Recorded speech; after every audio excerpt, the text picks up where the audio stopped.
A service of KIBMradio.com, the Internet's home for an all-old-time radio.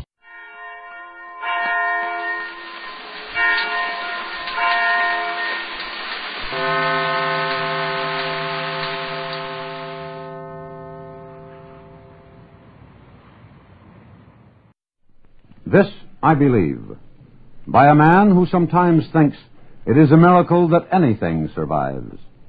The great sculptor, born in Lithuania, whose parents couldn't read or write, William Zorak. Assistant on a junk wagon, newsboy, lithographer, and finally, one of this country's outstanding sculptors. Here is what Mr. Zorak believes. It is strange how certain things make a great impression on us in childhood. I remember these verses by Longfellow. Life is real, life is earnest, and the grave is not its goal. Dust thou art, dust returneth, was not spoken of the soul. And also, lives of great men all remind us we can make our lives sublime, and departing leave behind us footprints on the sands of time. Of course, my generation was much more sentimental than today's youth, but whether or not this was great poetry, it communicated in simple language a message and made a lasting impression upon a small boy. When I was 15 years of age, I had an imaginary guardian angel, and when I went to the country to sketch on Sundays, I asked for guidance, praying that someday I would be a fine artist and paint nature as beautifully as she really is. What this little ceremony brought me was faith in the world and a belief in myself. Our faiths and beliefs have been badly strained. The atomic age has caught us, as it were, in a web of fear. Our lives seem so impermanent and uncertain. There is such a waste of human potential, of things worthwhile in people which never find expression. I sometimes think it's a miracle that anything survives. Yet I believe that a thread of permanence runs through everything from the beginning of time, and the most valuable residue will survive. I believe everybody has an urge to somehow spin his own life into a thread of permanence. It is the impulse of life. Some would call it a drive to immortality. Now, artists are supposed to be notoriously impractical, but for myself, I found I had to make decisions and plans if I were to create anything. I realized that I must approach life not only with a sensitivity, a perception of beauty, but with a feeling of humility and reverence. My creed as an artist is to love life and liberty and a world of people. A man who works and loves his work is often a man dreaming, and the spirit of his dreams will find forms and symbols to express those dreams. It is a wonderful feeling to create something, but today I think there is a lack of power of communication. If people, not just artists, but all kinds of people, could only open their hearts and express their sorrows, their happinesses, their fears and hopes, they would discover that they have an identity with the mainstream of life which they never saw before. Sometimes fear and cynicism so grips our minds that we lose heart. Then I try to remember how the great artists of the ages had the power of expressiveness. Theirs was the power to communicate, to exalt, to move the observer to joy or to tears, to strike terror in the hearts of men, not just to decorate or merely entertain. If we can expand the boundaries of men's thoughts and beliefs, we will discover that we all have creative possibilities, talents to make ourselves real identities as individuals, with a hold on the thread of immortality. If we can awaken ourselves to it, I am convinced we shall find that this is an alive and an exciting age of adventure and experimentation from which a new beauty and a finer world will emerge. And that was the creed of an artist who draws faith in the future from the difficulties and tribulations of the past. William Zorak. The Anchor-Hawking Glass Corporation brings you Crime Photographer.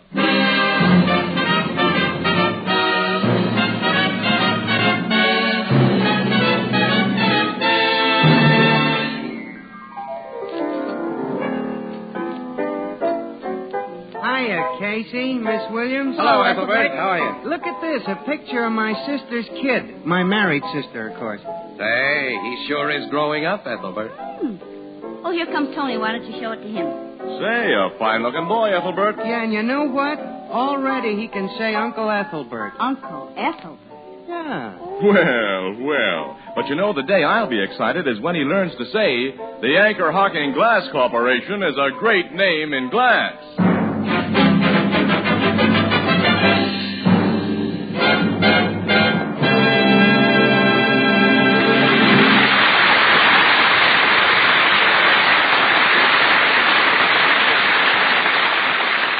Good evening, ladies and gentlemen. This is Tony Marvin. Every week at this time, the Anchor Hocking Glass Corporation of Lancaster, Ohio, and its more than 10,000 employees bring you another adventure of Casey, crime photographer, ace cameraman who covers the crime news of a great city. Written by Alonzo Dean Cole, our adventure for tonight, The Mysterious Lodger.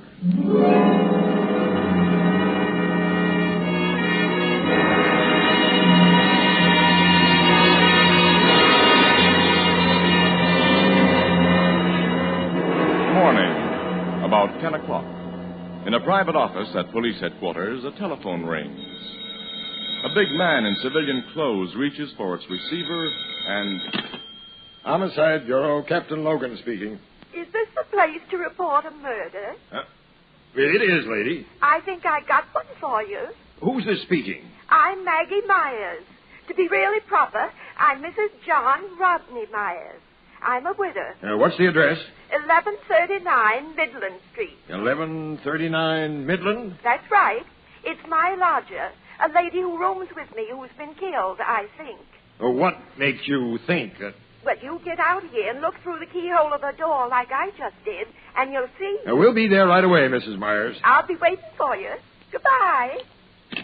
Sergeant Flanagan. Yes, Captain. Tell the tech squad and the doc to follow us to 1139 Midland Street. You go with me. Yes, sir. What happened to 1139 Midland Street, huh? Casey. Good Hi, morning, pal. Captain. What are you two doing here? Well, don't we usually drop in to inquire what's happening in the murder department? And it seems we picked just the right time today. Okay, Miss Williams. You and that lug with the camera follow my car. Come on.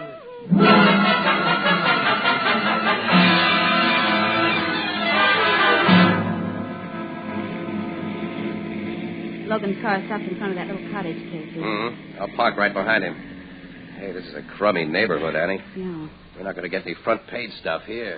Look. The little old woman just came out of that door. Are you Mrs. Myers? That's me, Maggie Myers. Mrs. John Rodney Myers. Well, I'm Captain Logan, and this is Sergeant Flanagan. How to do? Pleased to meet you. And come in. Remember, we're in this party, too, Logan. Who's this fellow with the picture pot? Just a press photographer, Mrs. Myers. Pay no attention to him. Oh, you're here to take pictures of me with your brownie, young man? My brother? Definitely, Mrs. Myers. Yes? Oh, come in, young man, and make yourself to home. You and your lady friend both. Oh, and be sure and wipe your feet on the mat. Oh, thank you. Now, where's this lodger of yours whom you think... In the front bedroom, just off my parlor here. There.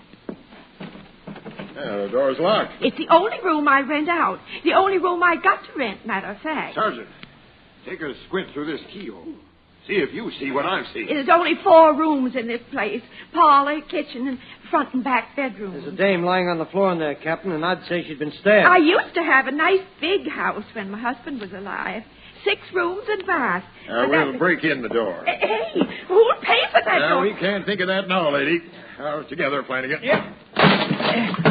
One push is all a door like that needs. Hey, this dame on the floor is stone cold. She's been dead for hours. Look at this knife in her back, Captain. Pushed into the hilt. Hold it, everybody. Got it, Casey. thanks. Thank you. You know you can't take pictures until I say so. Now, all of you keep out of this room. I don't want you stepping on possible evidence. Why, Captain, none of us have come inside that room. You know we know better than that. When I'm watching you. Poor Miss Patrick. Poor Miss Patrick. Is that the dead woman's name, Mrs. Myers? Yes, Alice Patrick. At least that's what she told me. Such a nice, quiet woman she was. And she paid her rent so regular. I'll want to hear all you know about her very soon. She's a big gal, about 45. Only a husky guy could have driven that knife so deeply into her back. That was done with one clean stroke, Sarge. Yeah, it took muscle to do that, Captain. Got any idea who was in this room with your lodger last night, Mrs. Myers? No, I haven't, young man. Miss Patrick come home alone about 8 o'clock last night and said good evening, and then she went into her room, and I heard her lock the door. When did you find that she'd been killed? Well, when it got near 10 o'clock this morning and her door was still shut, I begun to get a little worried. Why? 'Cause I did, that's why. Go on, please. Well, finally I called to her, and she didn't answer. Then I did what any woman would do and look through the keyhole. After that, I run out the corner store where there's a phone and called you. This door wasn't only locked on the inside with a key, Logan. It was fastened with a bolt. I told you not to come in here, Casey. I'm only poking my head around the door frame, Logan. The killer never left this room by the door, Captain. That's pretty obvious, Miss Williams. He used that window. Oh, he couldn't have done that, Captain. That window's locked. Mrs. Myers, it's open 2 inches from the bottom. I say it's locked. I know my own house. Try it. Okay. Hey, it is locked in this position. Locked from the inside by them spring bolts in the frame. Miss Patrick always left it like that at night. Open enough to get fresh air, but not open enough so even a cat could get in. Somebody stabbed Miss Patrick in a room they couldn't get out of. But how? It's very simple. Oh, it is, huh? Mm-hmm. Can I come into the room, pal? I'll watch my step. No, come on. Thanks. Now, look. This is an old-fashioned type of window without counterweights. To raise or lower the sash, you pull out 2 spring catches on the side. Yeah? Well, the round spring bolts in the sash snap into holes in the casing and lock when they hit those holes, which can be prevented. Probably to delay discovery of the body, the killer wanted to leave the window as he found it, open about 2 inches. So he ran a pair of thin strips or something, maybe cardboard, between the sash and the casement. Climbed outside, lowered the window, pulled out his strips, and let the spring locks shoot into place. It could have been done that way easy, Captain. I can see that myself now. Casey, you've just ruined a nice mystery. But who could have been strong enough to drive that dagger into Miss Patrick's back? Step back into your parlor, Mrs. Myers. I want you to tell me all you know about Miss Patrick. Yes, sir. Sergeant, that sounds like the tech squad outside. Oh, listen to all the klaxons. Let him in and have him give that room the works. Yes, sir. Now, Mrs. Myers, how long have you known Miss Patrick? Only 2 months, sir, since she rented my room. She was a very mysterious woman. Mysterious? Mysterious, Captain. Mysterious.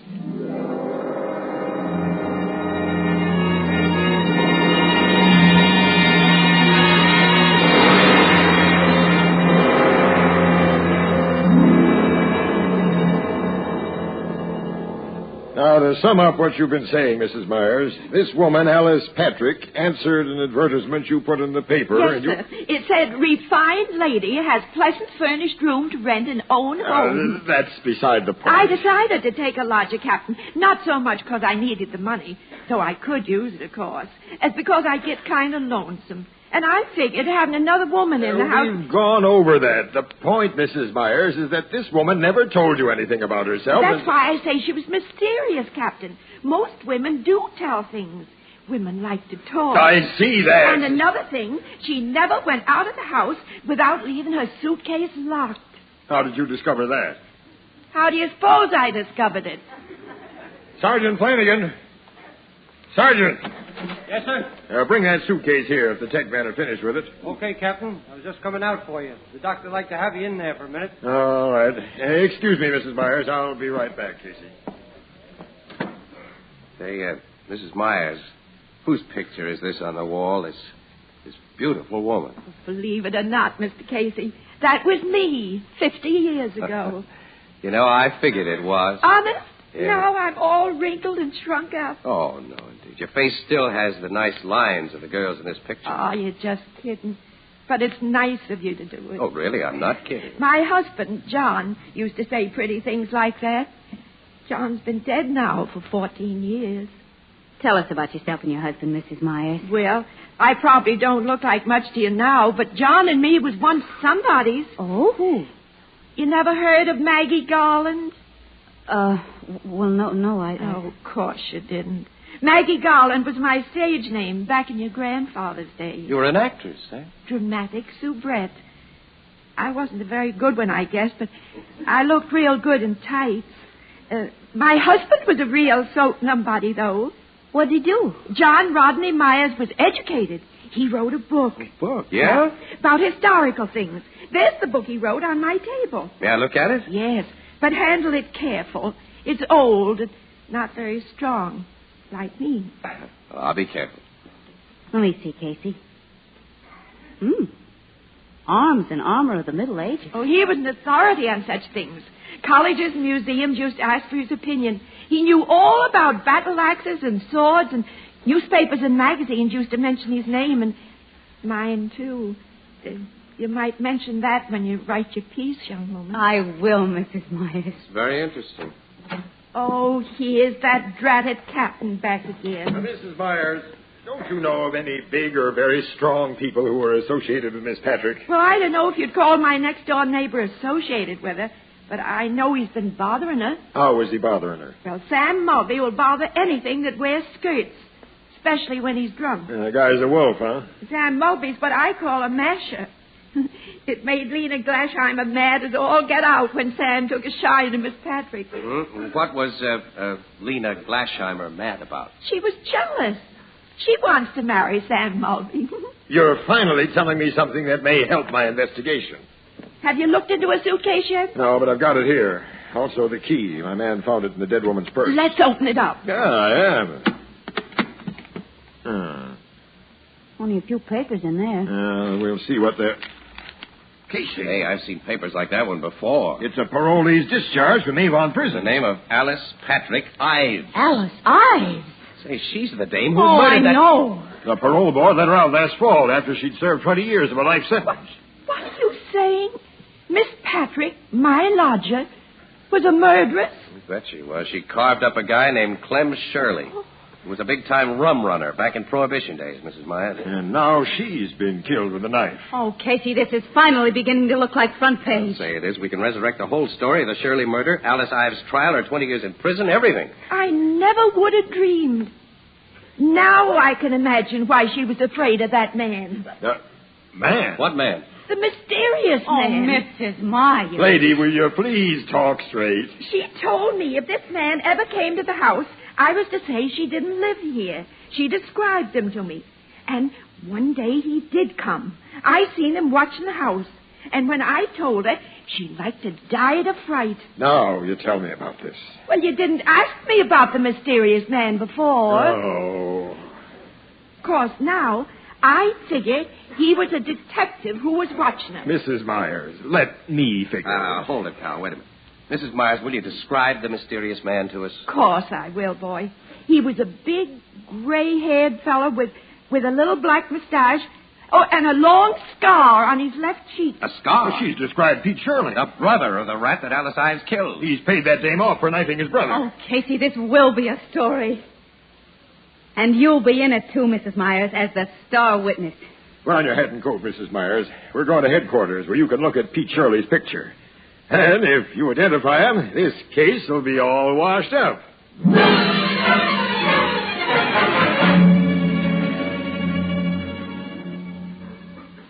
That's a picture of the man I saw, Captain.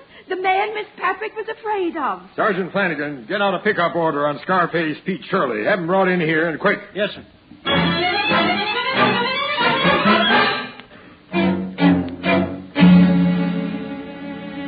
Boys, we've got Pete Shirley, Captain. Swell, Sergeant. Hey, that's quick work, Flanagan. Only a couple of hours. Now, bring him in here. I don't think you'll like him in your private office the way he is, Captain.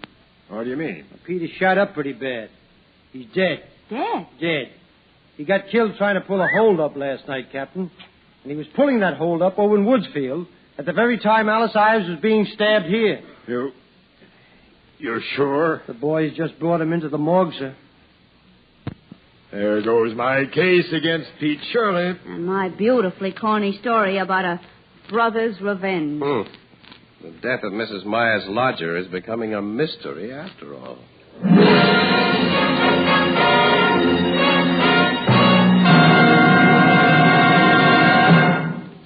A few nights ago, I had dinner with a friend whose wife is one of the best cooks I know. And I asked her if she used Fire King oven glass. Well, she said she did, and then she continued, "You know, Tony, I find the most important thing about Fire King oven glass is that it practically ensures results because it bakes foods quickly, evenly, and all the way through. Well, then I asked, well, tell me, how about the fact that Fire King oven glass saves so much time in the kitchen? She said, well, that's mighty important, too. Why, Fire King oven glass cuts my dishwashing time by a full 2/3 because I use the same casserole or baking dish to bake and serve foods and to store leftovers. Well, that just about sums up the story of Fire King oven glass in the opinion of one of the best cooks in the world. But here are some other facts to remember. Each piece of Fire King oven glass is guaranteed for 2 years against oven breakage. Each piece is incredibly low in price, and you'll find a wide selection at your favorite chain, variety, hardware, or department store.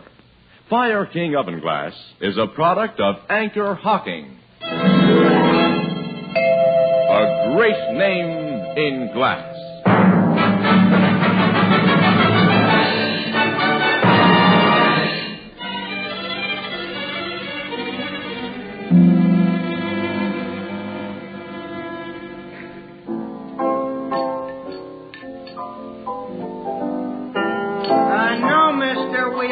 Got one of those drinking pelicans back at the bar now, and I don't want any more.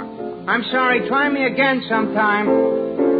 I always hate to turn them salesmen down, Casey. But as my sister Edna says, quote, them as buys everything from everybody pretty soon ain't able to buy nothing from nobody. Unquote. Yeah. Besides, my neck gets tired watching the darn thing. Now, what was we talking about before that guy come in? I wasn't talking about anything, Ethelbert. I was sitting here quietly trying to dope out the 5th race. Drinking pelicans. What, in the 5th? Oh, now I remembered that old Mrs. Myers, the star witness in that Alice Patrick Ives murder. She's quite a character, according to the stories you've been writing, Miss Williams. She is quite a character, Ethelbert. A poor little thing, she's been terribly lonely. All this excitement, her picture in the paper, cops around the place, neighbors dropping in to hear her talk. You know it's given her a new lease on life. You know, she's a cute old gal. You talk your ear off, she gets the chance, but you can't help but like her. Sounds like my sister. You know, Casey, she talks all the time. She's the one that's not married. Yeah. Say, what's new on the murder of that Alice Patrick Ives dame? Ethelbert, you read the Express, don't you? Oh, I mean inside stuff. Oh. No, not a thing, Ethelbert. The only case Logan had blew up when it was proven that Pete Shirley couldn't have done the job. Well, how about that neighbor, the big guy who tried to make a play for the dead gal? Before she was dead, I mean. Sam Mulvey? Yeah. Well, Logan's still suspicious of him, but Mulvey didn't have sufficient motive for my dough. He's notorious in the neighborhood for a nasty temper, Casey, and he's a heavy drinker. Also, he's more than strong enough to have driven a knife through that woman's body. Yeah. I wonder why the handle of that knife was roughened at the end. Roughened? Yeah. Like somebody had run a coarse file across it. Well, it wasn't a new knife. Probably been kicked around in a workshop or somebody's kitchen. I guess so. No luck in tracing the knife, huh? No, not a bit. The Ives dame was in prison a long time. Don't you figure she might have made an enemy there who bumped her off? Well, Logan's checking on that theory, pal. You know, that window being locked 2 inches from the bottom, that bothers me. Well, now, why? Well, why should the killer take the time to do that? Nobody was likely to notice whether that window was closed or open. And after the killer made his getaway, it didn't matter. There was no darn reason for that window. Hey, there's always a reason for everything. Excuse me, Annie. I'll see you later. Where are you going? I'm going to take a walk and think.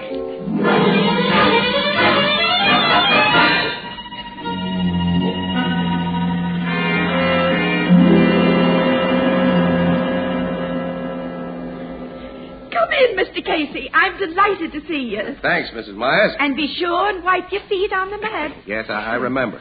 Come in the parlor and sit, if you don't mind much. Some of my neighbors was in, and they wanted to hear firsthand about poor Miss Patrick. They just left, and I ain't had time to clear up the tea things we used. Oh, can I give you a cup of tea? Tea? Oh, no, thank you. No, It won't take but a minute. Tea just isn't my dish. I'll make you coffee. I can get along without coffee, too. Oh, young fella, I haven't got anything else. Mrs. Myers, I came here for a talk, not a drink. Oh, that's fine. I like to talk. Yeah. You'd like to have people want to talk to you, Oh, I too, guess everybody wants that. Yes, especially persons who were once somebody, as you were. Oh, I was never much. Just an actress without much talent, but my husband was really the somebody. Yeah, indeed he was.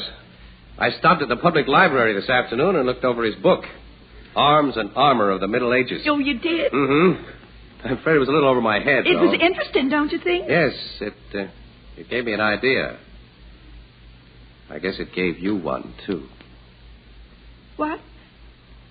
I don't know what you mean. You killed Alice Patrick Ives. Of course, you're joking. No, Mrs. Myers. Young man, I weigh just 91 pounds in my heaviest coat and winter galoshes. Are you saying I drove a knife completely through that big woman? Uh-huh. And you did it from outside of her locked window. How could I do that? With one of the medieval weapons your husband wrote about, the kind he says could throw an arrow or a spear or a knife with accuracy, silence, and great force. The window was open 2 inches. The knife was shot through that opening. Mm. You figured you were creating really a great mystery, huh? A woman stabbed in the back in a completely locked room. That appeal to the dramatic instinct an actress never loses. You're pretty smart, young man. You know, I never figured that window could be shut and locked from the outside the way you said. You kind of spoiled the mystery. You admit you killed Miss Patrick? Oh, of course I don't. I'm just talking. It's nice to talk, even on a crazy subject. Why, in your opinion, did I kill that woman? Well, I guess in order to get attention. The attention you've been without for years. Oh, I have been very lonesome. I've wanted folks to notice me again, but do you think that's a good enough motive for what you say I've done? Well, it wouldn't have been for you if you hadn't learned your mysterious lodger was a freed murderess. After you found that out, probably by getting into the locked suitcase and seeing her parole papers, you considered her life of no value at all. She was a bad woman. I went to the library and got old newspapers and read up about her case. And that's how you found out about Scarface Pete Shirley, the brother of the guy she killed. Mm-hmm. I even come across some pictures of him. He never came here looking for Miss Patrick, as you said. No, but that seemed a good story to tell the cops. Yeah. Well, I guess you're ready now to tell the true story to the cops, Mrs. Myers, huh? There ain't been much in the papers about me during the last couple of days. And next week there wouldn't be anything, maybe. And folks would stop calling on me and I'd be alone again. By me telling the cops, I won't be forgotten so quick. And you'll put more pictures of me in the paper, son? Yes, indeed. We'll go down to headquarters right now. Darn good idea you've given me, young fella. I'll get my coat. Wait a minute. Huh? What do you mean? That I've given you a good idea? You understand English, don't you? Say, look here, wait a minute. Am I wrong about this? Did you kill that woman? For all your smartness, you don't know a thing. I don't... Well, do you? No, I'll get my coat and bonnet. Say, Mrs. Myers, if you're not really guilty, if you're going to confess to something you didn't do, hey, wait a minute, you can't do that. I can't hear you. I say you can't do that. Wait till I get back to the parlor. Now, what did you say I couldn't do? What's that in your hands? The thing that killed Miss Patrick. But you got it pointed at me. That's right. I'm going to let you have it now. There's nothing I can do to stop you, I guess. Of course there ain't. Here, take the darn things out of my hands. What? It's heavy. Oh, you're letting me have it. It's I the see. evidence you needed. You didn't have none before. Mrs. Myers, Fooled you, didn't I? Yeah, you sure did. I can fool folks right away. Bet I get you guessing again before we're through.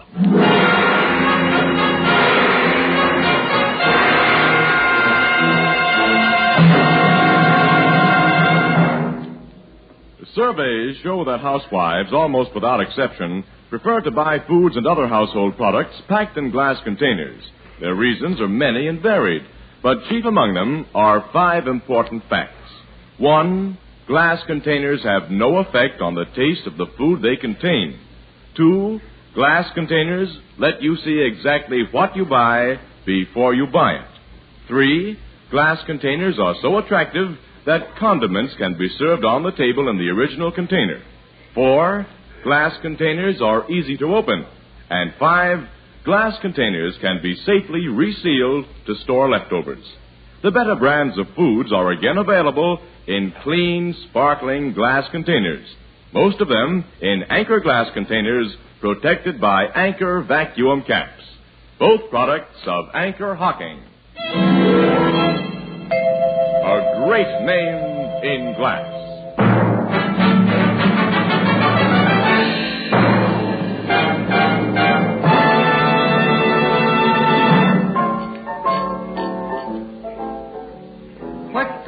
What was the gadget Mrs. Myers had that shoots knives, Casey? It was an old crossbow, Ethelbert. Crossbow? That's right. It's not like the longbows used by Robin Hood and the American Indians. Well, the principle is the same, but it's different, Annie. See, this gimmick is a short bow set across a hunk of wood that looks like a rifle stock. It was made to shoot short arrows, or bolts, as they were called. The thing is an antique that Mrs. Myers' husband picked up someplace. I see. Poor old lady. So lonesome she committed murder to get attention. What'll be done with her? She's in an institution, Ethelbert, where she'll be perfectly happy because attention is something she's sure to get for the rest of her life. Out of her mind, huh? Yeah, so the docs say, in the legal definition. Poor old lady. Think of the poor doctors and nurses. I wonder what you'll pull on them. Annie, I wish I was sure of what she's already pulled. What do you mean? I'm never going to be sure that she used that crossbow. That she really is a murderess. I'll never be sure that she hasn't played me for a chump to get what she wanted. The death of the mysterious lodger is still a mystery, maybe? Ethelbert, I don't think so, but... Oh, nuts. Let's see what's good in the 5th. Give me that thing.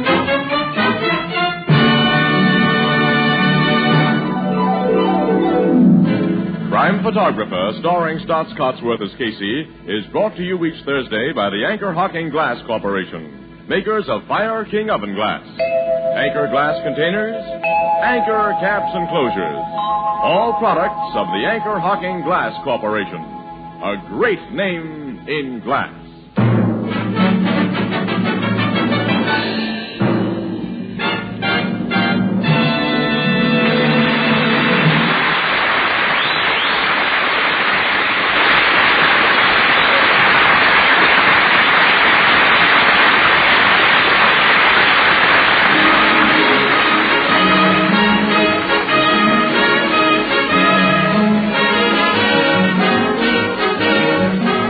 Crime Photographer is directed by John Dietz. The original music is by Archie Blyer, and the program features Miss Leslie Woods as Anne and John Gibson as Ethelbert. The part of Maggie Myers was played by Miss Eva Condon. Thursday night on CBS is the biggest show in town, so stay tuned for exciting dramatizations on Reader's Digest Radio Edition, which follows immediately over most of these stations.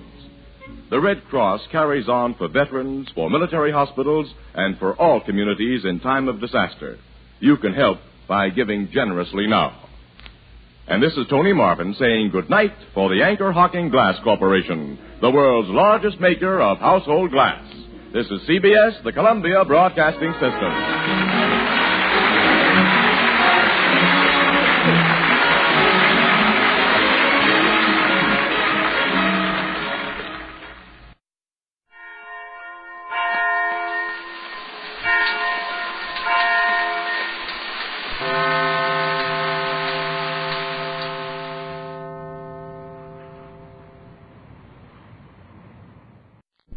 This I believe. Wilson Compton, whose family name is almost synonymous with American higher education, is distinguished in his own right as an economist, public servant, and college president. For 7 years he headed Washington State College, during which time he also served as delegate to the UN General Assembly. Later, He became administrator of the U.S. International Information Administration. This is Wilson Compton's creed. A few days ago, I was looking over my will. It was drawn more than 25 years ago. It contained this concluding statement. I believe it my first duty to provide adequately for the necessities, comfort, and convenience of my wife and my children, and for the education of my children and their opportunity for useful citizenship. If I shall have been sufficiently fortunate to have accumulated property in excess of that reasonably necessary for this purpose, I hope that it may be used in such manner as to contribute to the necessities and comfort of others who may have been less fortunate. I suppose it is true that one's philosophy of life is likely to find an expression in his last will and testament. I was brought up in a humble and thrifty home, in what a familiar hymn calls the faith of our fathers living still. My father's household, although not in money, was rich in ideas. My father was a psychologist by profession. My mother was a psychologist by instinct. They were devout and strong-minded Presbyterians. Both preached the Golden Rule. Both practiced what they preached. They were strict in their standards, and they staunchly adhered to them. They ruled the family largely by example. Years later, my mother, who had been chosen as the American Mother of the Year, was asked whether she had any particular formula for raising children. She answered that she had a very simple formula: the Bible, soap, and spinach. The Golden Rule, as it was practiced in my father's household, made a great impression on me as a boy. Since then, I have seen its impact in more than 50 countries around the world. There are today 7 great religions. Each has its own background, creed, and philosophy. Yet through all of them runs a single golden thread, a distillation, as it were, of the accumulated experience of mankind. The true rule of life is to guard and do by the things of others as they would do by their own. This is the Vedas of the Hindu. One should seek for others the happiness one desires for oneself. This is the Mahabharata of the Buddhist. Do as you would be done by. This is the Zendavesta of the Persian. What you would not wish done to yourself, do not unto others. This is the Lao Tse of Confucius. Let none treat his brother in a way he himself would dislike to be treated. This is the Koran of the Muslim. Whatsoever you do not wish your neighbors to do to you, do not unto them. This is the Talmud of the Jew. All things whatsoever ye would that men should do unto you, do ye even unto them. This is the Golden Rule of the Christian. This is history's greatest lesson. It is the way to happiness, understanding, and peace. We live by faith, but faith without works is dead. Man is made strong enough to stand and free enough to fall. But no man is free who is not master of himself. He that ruleth his own spirit is greater than he that taketh a city. The weak do more harm than the wicked. There is no easy way to a useful life. I found that the Golden Rule is the best guide for me as an individual, and I believe that it is also the best guide for our nation. There is a beautiful adage of public service coming down from ancient Rome. He who helps others to live righteously shall shine as the stars always. This I believe. That was economist and educator Wilson Compton. Crime does not pay.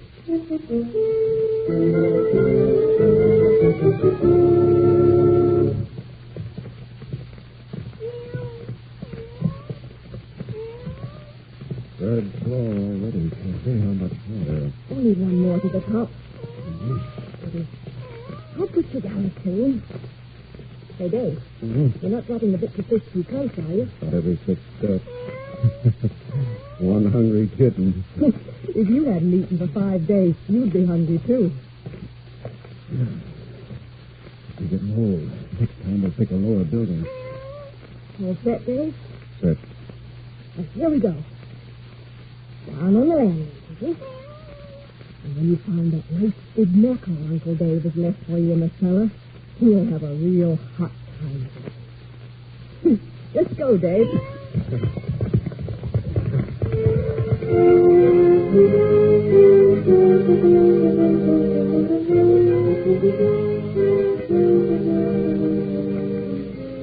voice of good citizenship and law enforcement, we present Crime Does Not Pay, based on the famous Metro-Goldwyn-Mayer series of short subjects.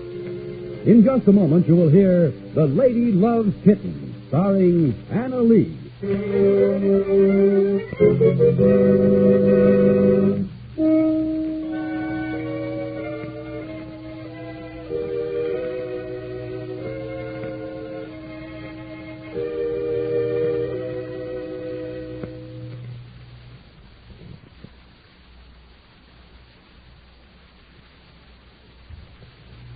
Now, Crime Does Not Pay, starring Anna Lee as Kathy Patterson in The Lady Loves Kittens.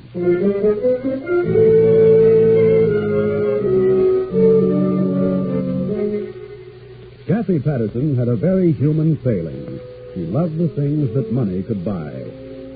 But Kathy carried that failing a step beyond ordinary human weakness. Kathy didn't care where the money came from. And when it failed to come in sufficient quantities from the honest endeavors, Kathy teamed with Dave Paget to acquire money in other ways. Their work affected the lives of many people, and especially the men in the quarters of Engine 6 and Hook and Ladder number 4. That's what I like about this job. You sit around more than you work. Yeah, sure, you hear bells in your sleep, same as I do. What's worry?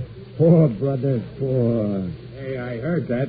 Don't tell me you fellas like your work. Well, sure we do, Lieutenant. Especially those nice, fast, breezy rides through the streets on hot summer nights. Coffee, Lieutenant? Yeah, thanks. Yeah, and a nice warm beds upstairs on winter nights that we have to get out of to climb icy ladders so we can get to the fire and get warm again.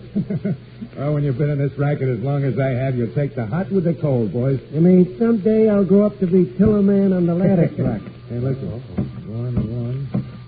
1, 4, 3. Hey, that's us. Get out. Right, come on. 1143 Carson Place and 8th Street. All right, come on. Hey, let's roll. Come on.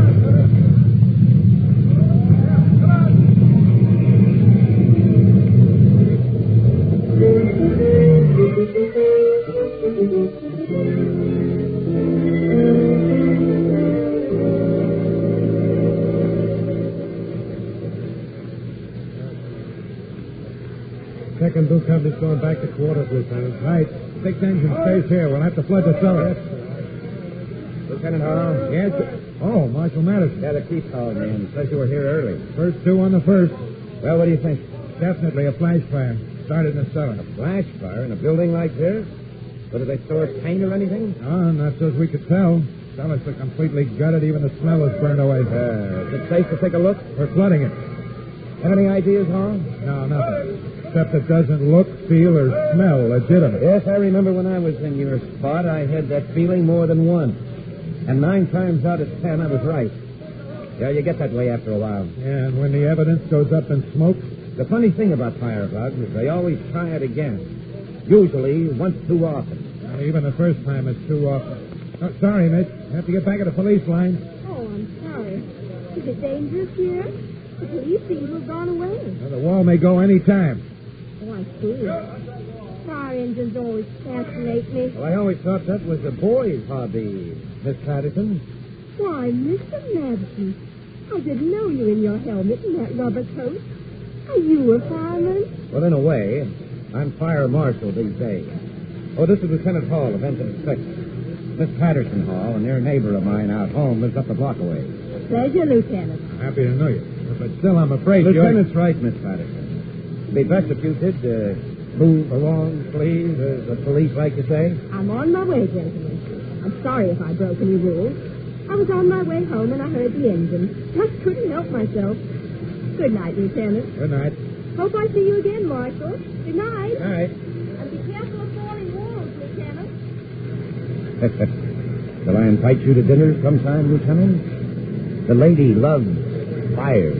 And I love my wife. But this is a new one on me, Marshal. A lady firebug. What do you know?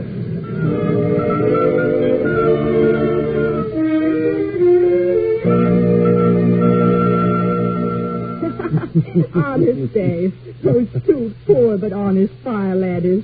Protecting the rash woman from falling walls. If they knew. If they only knew. Knew what? You got a certain way with cats? And mackerel. And oil lamps. And celluloid. Well, if they ever find out, they'll protect you all right. And me, too. Behind walls. High ones. Worried, Dave? He said the fire marshal recognized you. Sure. I recognized him. His house is 4 doors down from mine, and his kid Billy has been chasing cats for me. Are you crazy, Kathy? Like a fox. Nobody ever looks close to home for anything. I know, but sometimes you never know how smart they are. Not this time. Anyhow, it's easy enough to keep track. If they suspect anything, the insurance company will hold up the check. They'll tip their own hands that way. Which reminds me, a check came today. Which place? The one on Forster Street, remember, a month ago? Place I had in the name of Jason? That was a good one. 3 alone. Let me see the check. Yeah. Full payment. 25 grand. Ah, this is the racket, Dave. I've been waiting for this all my life. And so will buy a lot of pretties. There'll be lots more after tonight. And after the 3rd Street joint, plenty more. When will we set the 3rd Street joint, Dave? Whenever your kitten's ready. She ought to be right now. I haven't fed her in 4 days. And tomorrow, maybe. Any chance of them checking? Not a chance. Phony name. The policies with a company 1,000 miles from the gang will pay off at the night job. Okay, then. Tomorrow night. Another bonfire.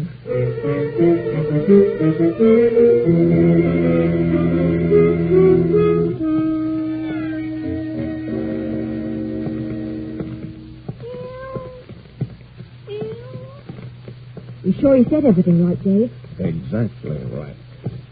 Only part of this job I don't like is dropping the bait to Kitty. I hate handling fish. Isn't it worth it? Sure. Sure. Sure he laid out the celluloid right? No matter which way the lamp falls, it'll hit the stuff. Boom. Simple enough. Let's think I can do it? Oh, I just get edgy, that's all. Until I hear the bells and the sirens. I added a slight gimmick this time. Will it leave any traces? Of course not. I just took some of the kerosene from the lamp and made a trail of it to the inflammables down in the cellar. It's neat. Can't miss. Cat jumps the fish. Lamp is knocked over. Celluloid goes up. Kerosene leaves the flames right where we want them. Perfect. Sounds all right.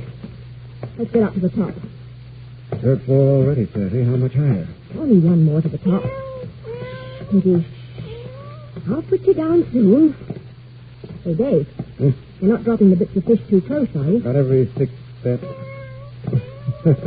That's one hungry kitten. If you hadn't eaten for 5 days, you'd be hungry, too.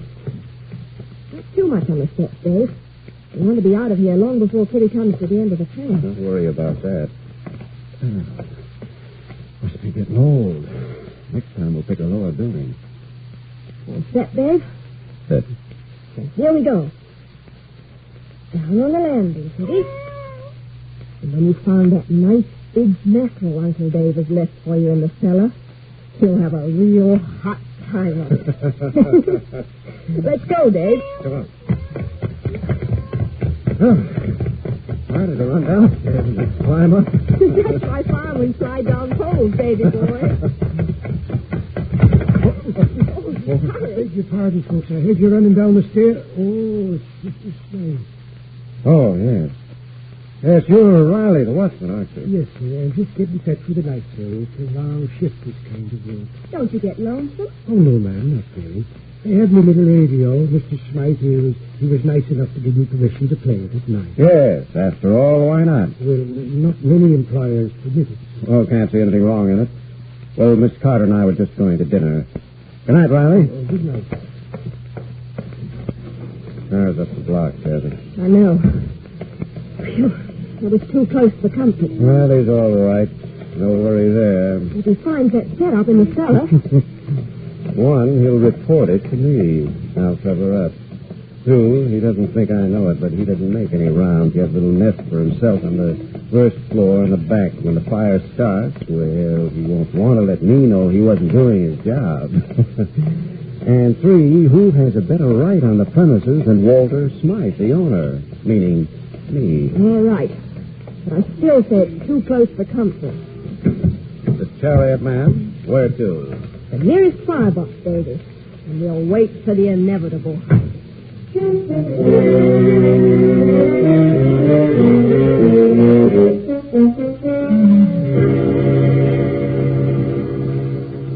What time is it, Dave? Must be close to 10. Too dark here to see my watch.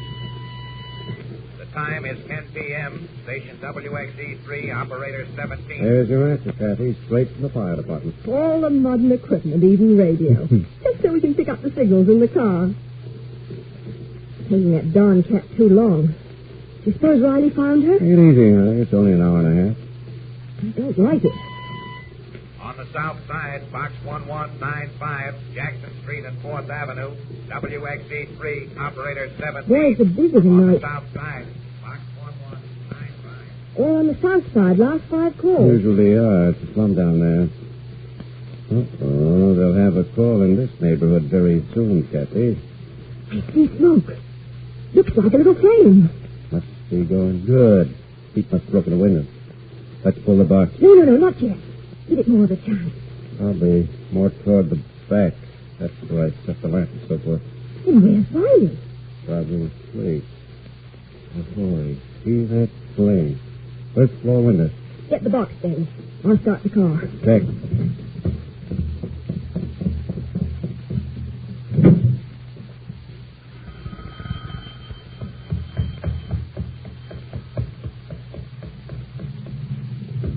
Okay, Kathy, let's go.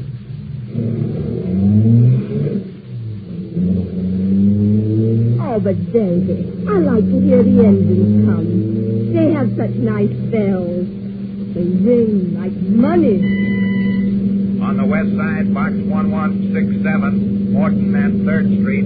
On the west side, box 1167, Morton and 3rd Street. That's it. WXE3, The boys are rolling. operator 17.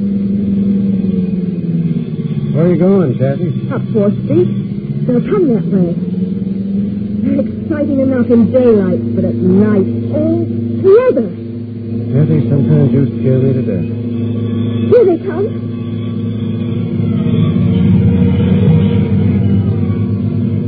Oh, I love that. You sure can take chances. Suppose somebody remembers a car driving away from the alarm box, and then somebody remembers the same car here. Oh, forget it, Davy. Nobody will remember anything but the engine. They never do. On the west side, box 1167, Morton and 3rd Street. All companies operating on the first alarm. WXE3, operator 17. All companies, Davy. They're all working. We're a success, Davy. We're a success again.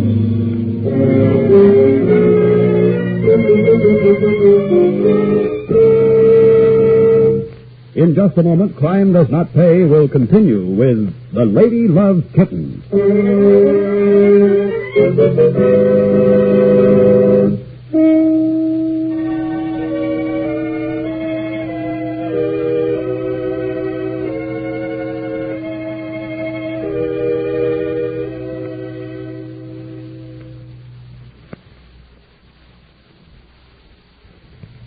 Now we continue with Crime Does Not Pay, starring Anna Lee as Kathy Patterson in The Lady Loves Kittens.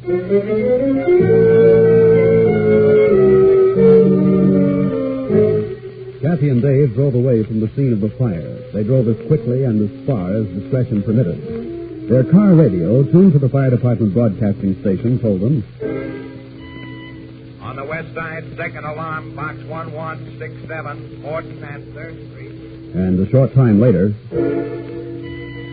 On the west side, third alarm, box 1167.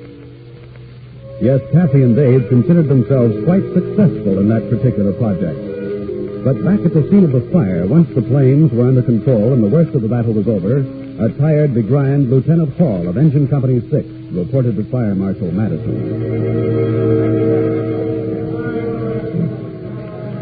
Lieutenant Hall reporting, Marshal. Well, glad you identified yourself, Hall. I wouldn't have known you under all that soot. Yeah, it's a bad one this time. Yeah. We got a roast on the first floor. Well, when'd you find it? 2 minutes ago. Man or woman? Man, elderly, probably a watchman. Must have been asleep. Kind of a cubbyhole almost directly over the point where the fire started. Or was started, I should say. I see. The chief put a call in for the medical examiner and the public ambulance. That call go by radio? No, by land wire. Good. Now keep it quiet. I'll see to it that it stays out of the paper. You're sure it's arson? Well, we found another casualty in the cellar. Cat. There wouldn't be the remains of an oil lamp there, would there, Lieutenant? There's some twisted metal. I brought it out for you. I see. Any signs of bait? No. That probably went in the first flame. Yeah, it usually does. Well, it's the old trick call, obviously. Only this time, the device didn't go up with the rest of the bill. And one other item the arsonist apparently overlooked. There comes a time when simple arson turns into murder. Here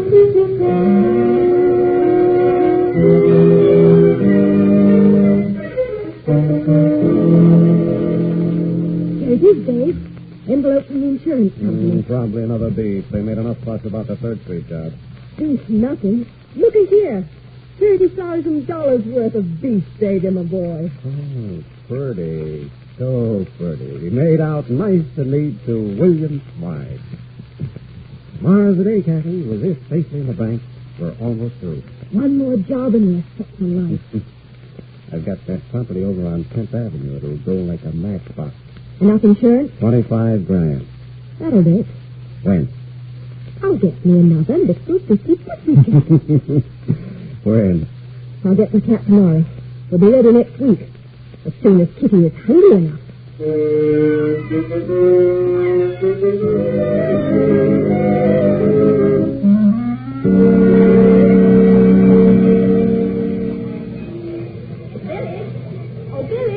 May I speak to you a moment? Oh, sure, Miss Patterson, sure. Call me a minute. Fellas want me to play first today. Play first? First base, you know. Oh, yes, baseball, I see. We're going to play the team from the Blacks. Right away? Pretty soon now. Would you have time to do a little job for me before the game? Depends on how long. Just a few minutes. Same thing as before? That's right. This time I'll pay you 75 cents. But I don't know where there is a kitten today, Miss Patterson. It takes a long time to find one. And I got to play first. I know where there's a cat, Billy. Huh?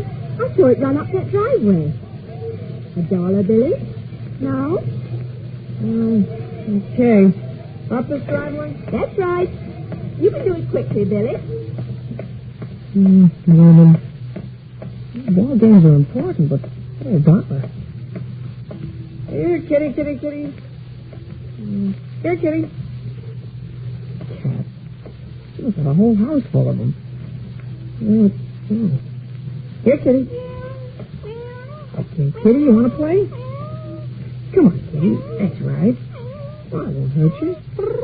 Hey, want me to scratch your ears, huh? Yeah, kitty. I got you. Oh, gee whiz. You got claws. I'm going to get $1. Oh. Good boy, Billy. You got her. Yeah, and she got me. Yeah, Miss Patterson, take the mangy old thing. You're scratched all right, Billy. But nothing iodine and an extra $1 won't cure. Here you are, Billy. And thank you very much. Kitty. Oh, you're big, aren't you? Weird. $2 whole. Okay, fellas, let's play ball.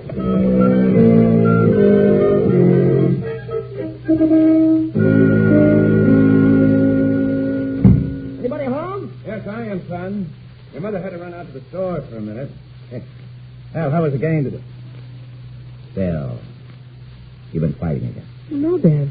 Yeah, we won the game. What'd you play? Catcher without a mask? No, I played first. Oh, swell, boy. Yeah. Hey, you get spiked or something? No, of course not. We don't wear spikes. I was catching a cat. Bill Madison. Catching a cat. Yeah. The lady gave me $1 for the cat. And another one for the scratches. Oh, I see. She must have wanted her cat pretty badly. No, it wasn't hers, just a stray. In the Hennessy's backyard. She collects cats. How do you know? Oh, I've caught some for her before. That's how I got the money for my new scoop net. Oh, I see. You know her name, son? Sure. Miss Patterson. Well, does she know yours? Mm-hmm. Oh, look how lost his dog. My son. Oh, Billy, does this Miss Patterson... Does she have dark hair and blue eyes? Yeah. Did you know it, Dad? Oh, by sight. Once I talked to her. At a fire. What was she doing there? She a lady buff or something? Well, that's what we thought at the time, but I'm not so sure right now. Now, look, Billy, you go on upstairs, clean up. Get some iodine on those scratches. I'll be up in a minute. I've got some telephoning to do first.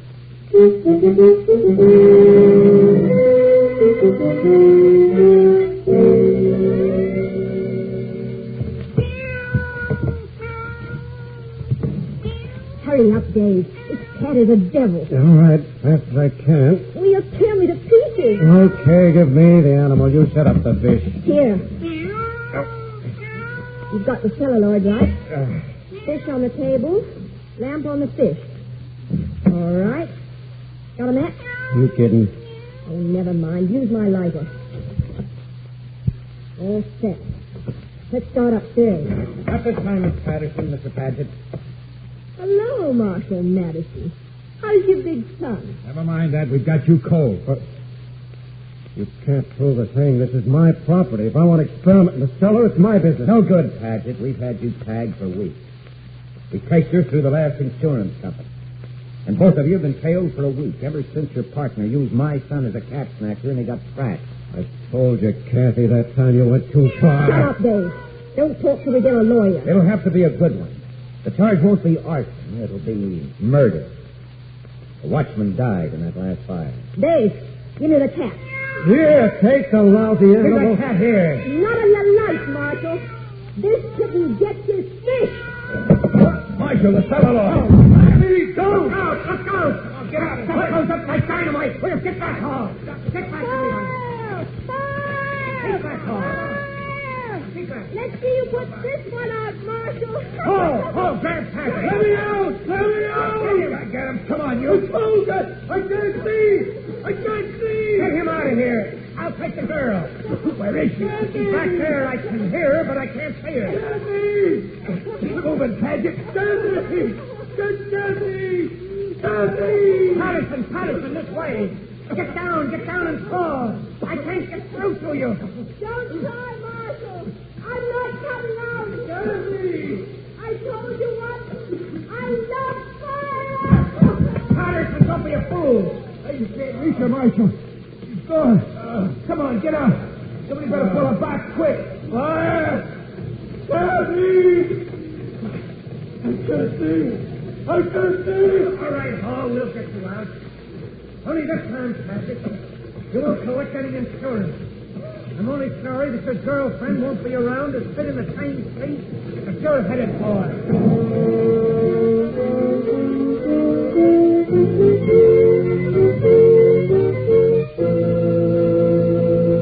Crime does not pay.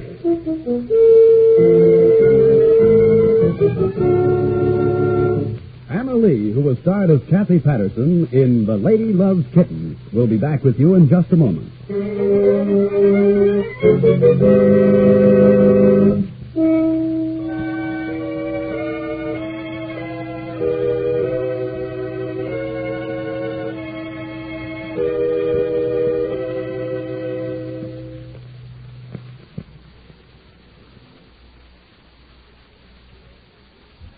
Now here in person is Anna Lee. Kathy Patterson was very sure of herself, and very certain she was smart. But like most people who make their way outside the law, Kathy and Dave were too smart and too sure. In the end, they outsmarted themselves, because they underrated the wisdom and the patience of the forces of law and order. Just that extra little piece of luck which always falls on the side of the angels. Kathy and Davy lost out, as the criminal inevitably loses out. The simple truth of the matter is that, contrary to legend and to some kinds of fiction, crime does not pay. Thank you, Miss Lee.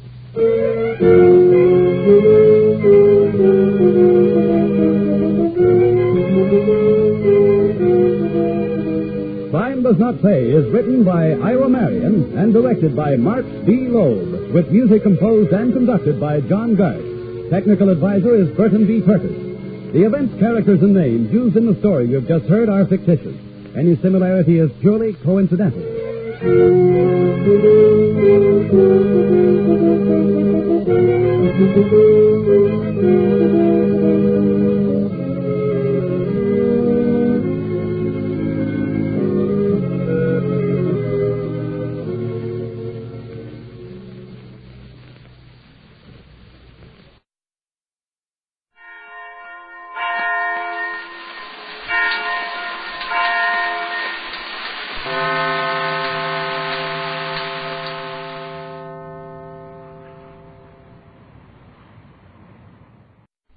This I believe. What happens to the philosophy of a man transplanted from one continent, one culture, to another? Yaroslav Chiz was born a Ukrainian in what was then the Austro-Hungarian Empire. He went to school in Prague. He came to the United States 30 years ago, and for 17 years edited Narodnya Volya, a Ukrainian newspaper published in Scranton, Pennsylvania. Now he works for the Common Council for American Unity as its associate director. His job is to interpret America to newcomers from Europe through newspapers in their native tongue. Now he does a job of personal interpretation, his own creed. It is not easy for me to list intelligently my beliefs, especially those by which I abide in my private and public life. They range from abstract ideas about posthumous life and the origin of the universe through general principles about the inalienable right to life, liberty, and the pursuit of happiness, down to small rules of everyday behavior. They change constantly, with changes of external circumstances and situations, individual moods, states of mind, economic pressures and releases, and with the state of health. They inevitably include a varying amount of compromise between the ideal and reality.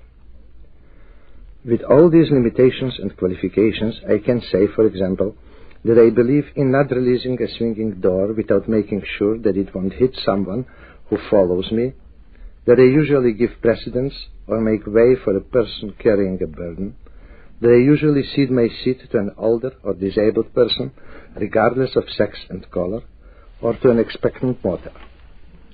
I try not to be late for my appointments, to keep my promises, to remember that binding obligations are undertaken not only by spoken or written word, but also by action. It is because of this that I prefer to disappoint people by not taking on some obligations than by not fulfilling them. What is the principle behind this course of behavior? Probably the old maxim that one should not do unto his neighbor what he does not want done unto himself. It may sound egoistic, but it seems to be a sound rule of give and take. In fact, this egoistic principle may underlie my belief that people should not be forced to do or to endure things they don't want to do or endure. It does not mean that everybody should be allowed to do as he pleases. One cannot claim rights for himself without conceding equal rights to others. Projecting this belief into community life, it seems to me that the minority must conform to the will of the majority. Though, at the same time, I believe that the majority must always take into fullest account the needs and the wishes of all minorities, including the smallest of them, the individual. In the broader political aspect, I believe in the right of every people or nationality to live, as it was so well defined by the Ukrainian sage Michael Drahomanov, according to their own will on their own soil. In general, I believe that I can avoid many tensions, soften many hatreds, and strengthen many friendships by exercising thoughtful restraint of the spoken and the written word and using understatements rather than exaggerations. The more so that it is so difficult to strike the most desirable but so elusive medium, the truth. That was Yaroslav J. Chiz, journalist and American by adoption. He was one of the first Ukrainian intellectuals to come to this country after World War I, and he now lives in Elmhurst, Long Island.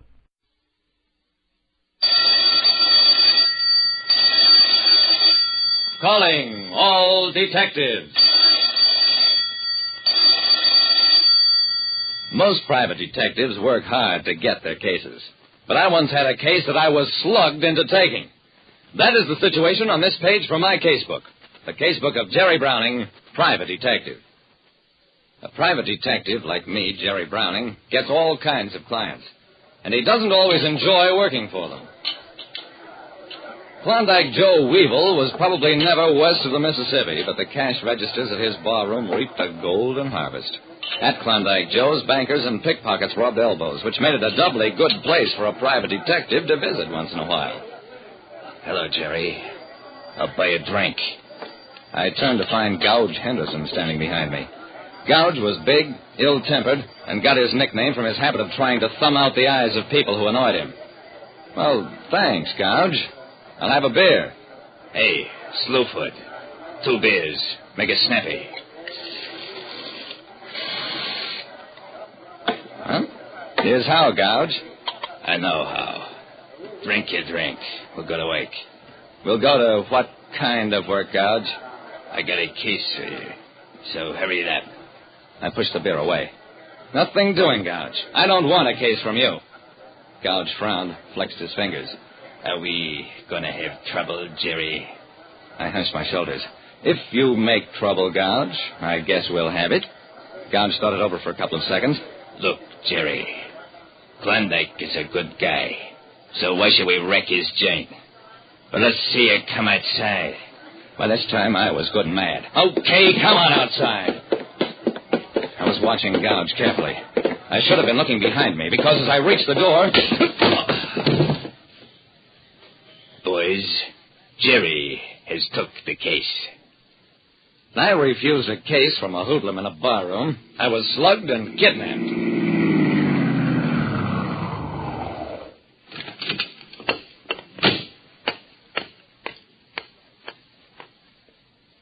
When I came to, I found myself lying on a couch in what seemed to be a large, well-furnished room.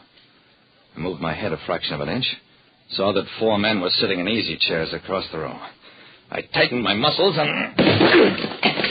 I ducked under hands and grabbed at in with my fists, elbows, and feet, dealt out plenty of punishment. But the weight of numbers dragged me down and pinned me to the floor. A big, red-faced man stood over me. Browning, do you know who I am? I stared up into his face. Yeah, Tom Medvale. You're wanted for murder. That's right. Only I didn't do it, Browning. I've been framed. I need an honest man to prove it. Will you listen to me? Make these hoods let go of me. Okay. Let him go. I got up, looked at the hoods who'd scrambled back out of reach. I'll listen to you, Medvale. But the first time I catch Gouge Henderson, I'll twist his head off his shoulders. Boy, Jerry, wasn't me that slugged you. Outside, all of you.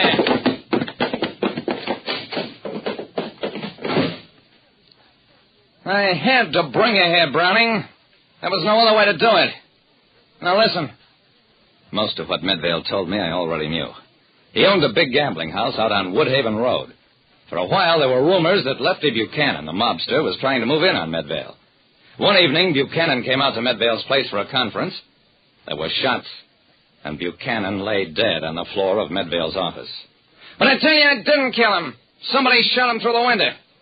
Browning, would I be fool enough to kill him in my own place? I thought about that. No, I don't think you would. Browning, find out who killed Buchanan, and I'll take my chances on proving it in court. Well, I'll see what I can do. Thanks, Browning. I trust you.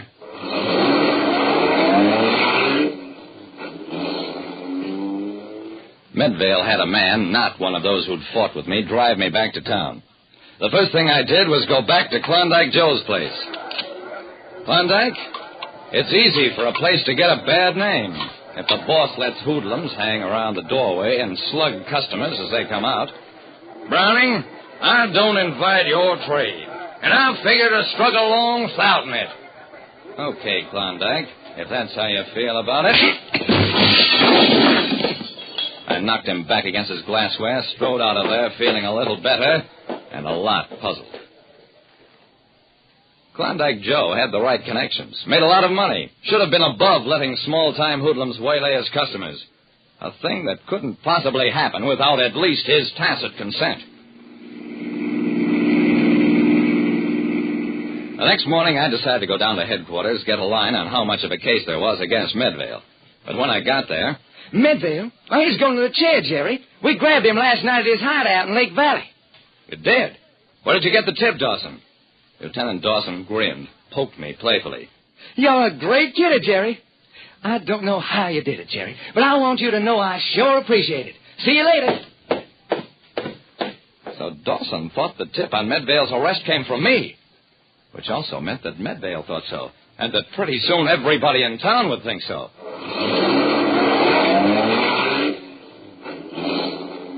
I drove my car out beyond the city limits, put it in a public garage, came back by bus and streetcar, spent the rest of the day in the second balcony of a movie theater.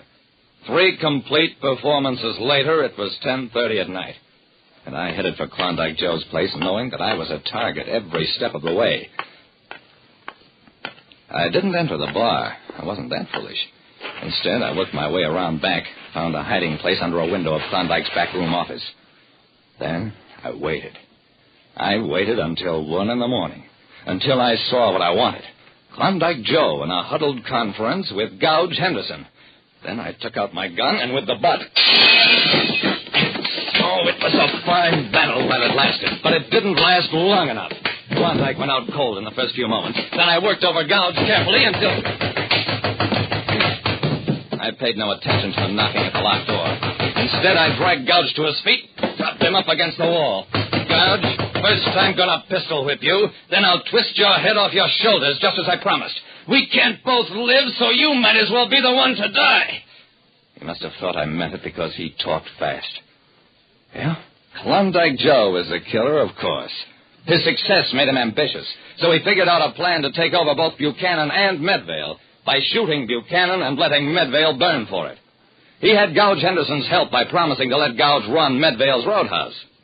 It was Gouge who betrayed Medvale to the police, led them to believe I was phoning in the tip, so that when I was shot, it would look like gangland vengeance for betrayed confidence. Like I said, in this business you don't always pick your clients, but you can always pick your enemies. Listen next time to Calling All Detectives, mystery drama, mystery quiz, and a chance for you to match wits with yours truly, Jerry Browning, Private Detective. Murder at midnight. Let go of me. Let go. First, I have a little surprise for you. Look there, right in front of you. Tombstones. 3 of them. The first one is your mother. The second one is your brother. They're both sleeping soundly under them. And the third one... It's mine.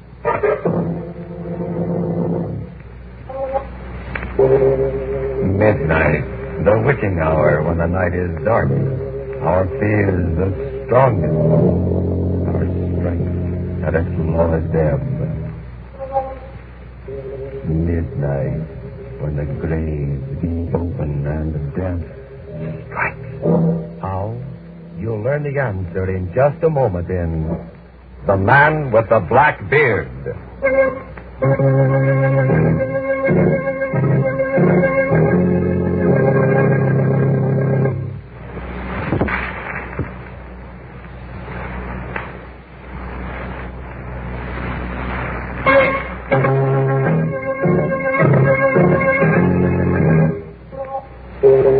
And now, Murder at Midnight.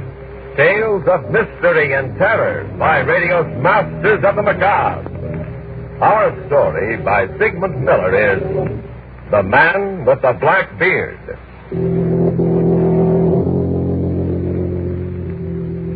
A few minutes before 12 o'clock, midnight, Charles Corbett is sleeping peacefully. But not his wife, Evelyn.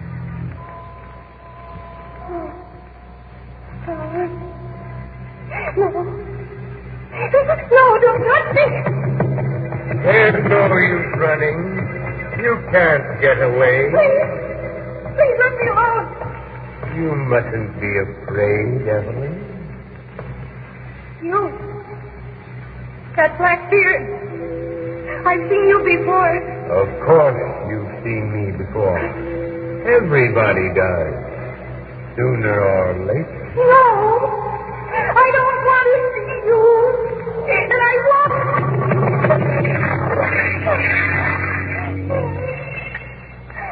Scalpel, please. What are you doing? You can't operate on me. You can't. Just hold still. After this first incision, you won't feel anything. Well, there's nothing wrong with me. Let go of me. No one's holding you. Get up. I'm trying to. I can't. No, Evelyn. Your face. You're growing beard. Yes, Evelyn. A black beard. You're the man with the black beard who's been following me. Yes, Evelyn. Oh. I'm afraid you're going to die. The prisoner will rise. I find you guilty. Guilty of trying to run away from the man with the black beard. You are sentenced to be guillotined. No. No, please, I didn't do anything wrong. Step up these stairs, please. My husband. Let me call my husband. No time for that. Raise the guillotine. Please, give me another chance. You'll only run away again. Head down, please. No, no, no. Oh, why do you hate me? Why do you want to kill me? Because you hate me. And for this you must die.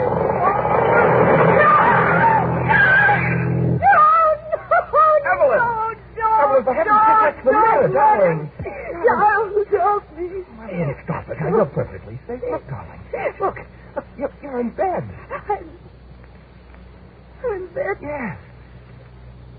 Oh, Charles. Oh, what was it, darling? What was it? Was it a bad dream? Oh, Charles. It was the most dreadful dream I've ever had. Oh, there. There was a man with a black beard. And he was trying to kill me. No, darling. At first he was a doctor. He was going to operate on me. And then he tried to guillotine me. And the knife was just going out. Oh. But you... Poor darling, it's all my fault. Oh, no. Why is it your fault? I'm telling you about that latest case of mine, that murder case. No, Charles. No, I don't think it was that. No, I've dreamed about that man with the black beard before. Charles, it means something. When did you dream about him before? I don't know. It was about a month ago. Oh. Oh, yeah, that was when I got my new job. That makes sense. No, Charles, there's something else.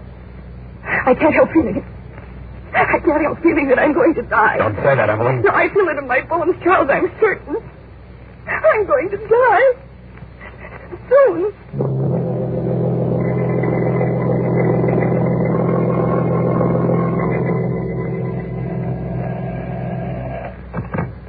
Corbett speaking. Mr. Corbett, I'm glad I got you. Central Hospital's been trying to reach you. Who?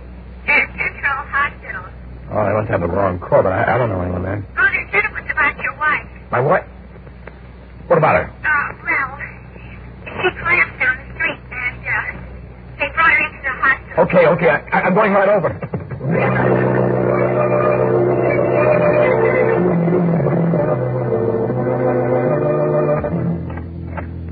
Evelyn.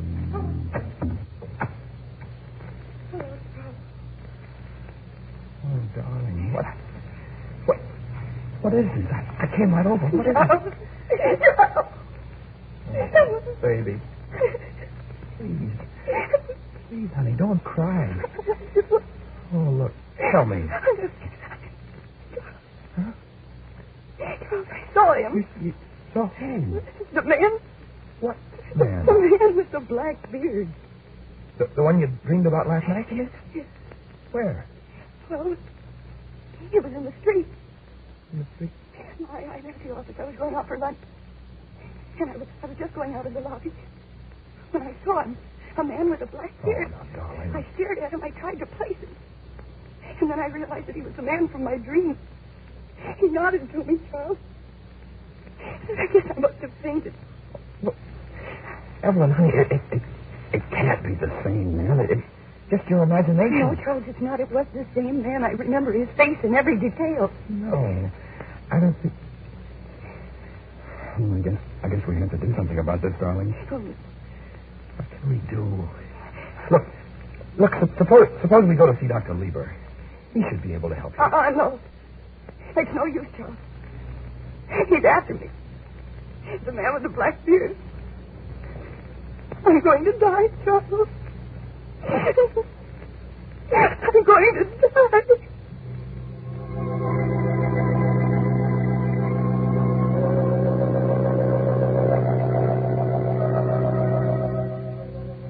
Can you describe the man to me, Mrs. Corbett? Yes, Doctor, I can. He has a long, narrow face, deep set black eyes, and a black beard.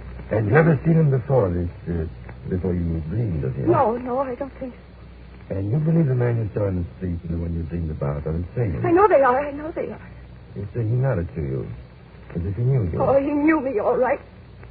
He wants me to die. You met him twice? Yes, and both times he nodded. I can understand you being afraid of him.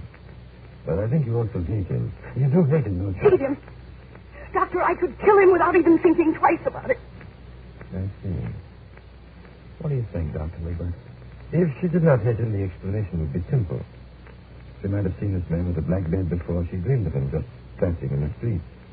And she could have had a nightmare about him. But hate is important. Hating him the way she does, that means he has become a symbol to her. A symbol? Then you don't believe he's a real person, do you? That he's really threatening me? Not in the way you mean. What we'll have to do is to find out just what he does stand for. But, Doctor, I tell you, I know what he stands for. He stands for death. I'm not going to tell you to forget him, Mrs. Corbett, because you won't. But if you come back again tomorrow, we'll see if we can't find out a little more about him.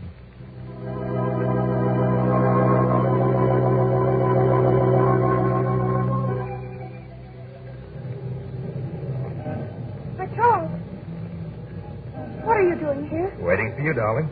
We're going to have lunch together. You mean you'd like to take a look at the man with the black beard? Well, yes.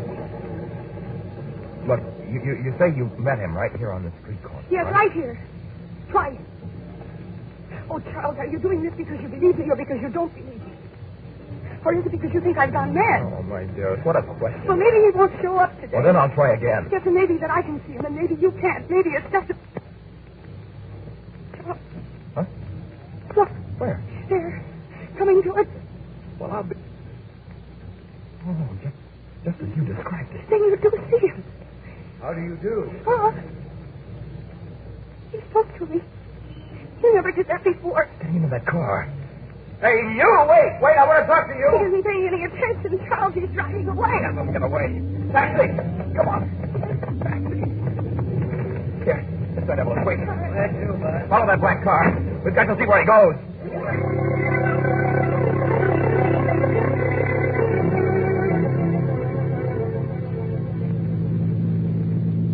Listen, mister, how much longer are we going to keep tailing this guy?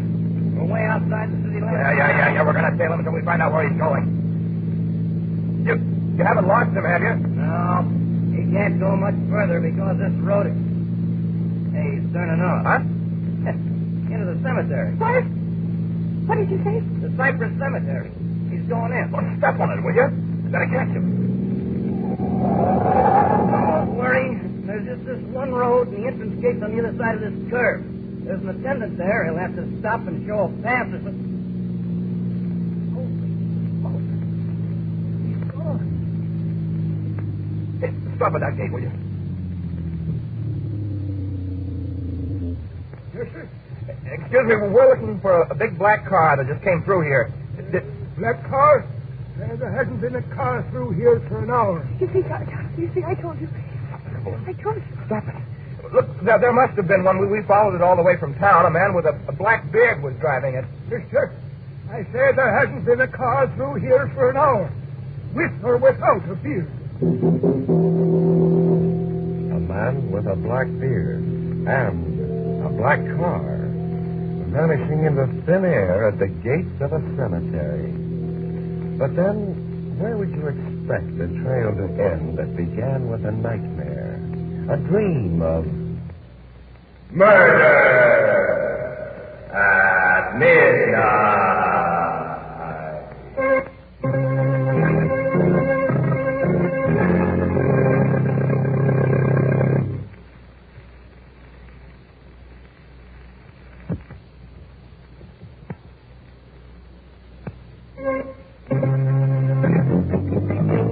And now back to Murder at Midnight and The Man with the Black Beard.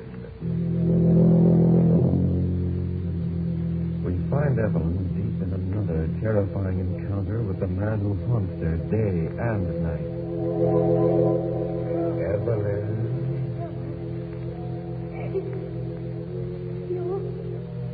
You again. What are you doing here? Waiting for you. You were looking for me, remember? You and your husband right here in the cemetery. No, I've got to get up. This is just another dream. It's a nightmare. Is it? Yes. Look at me. I'm very real. Here.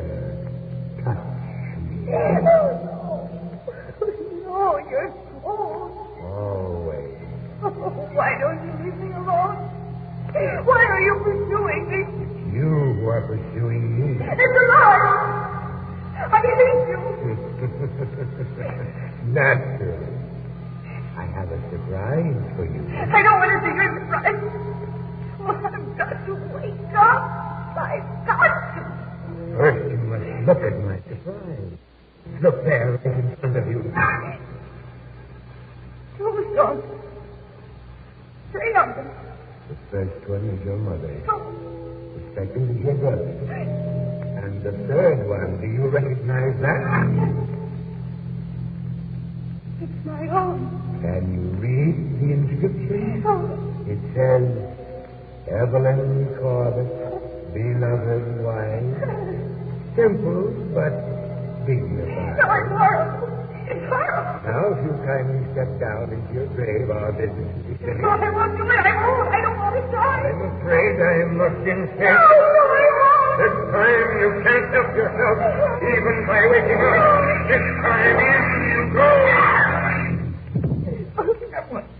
Ellen! What are you doing on the floor? What is it? Oh.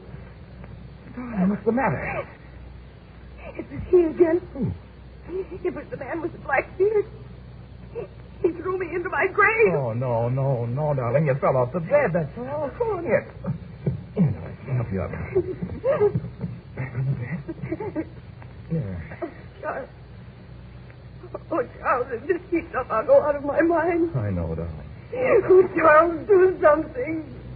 You just got to do something.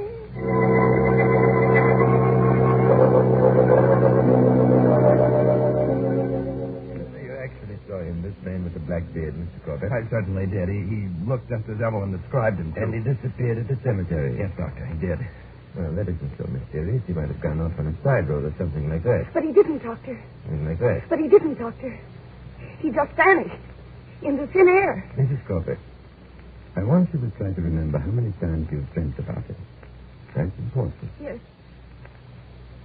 3 times. Are you sure? Well, I think I am. When was the last time someone close to you died? Died.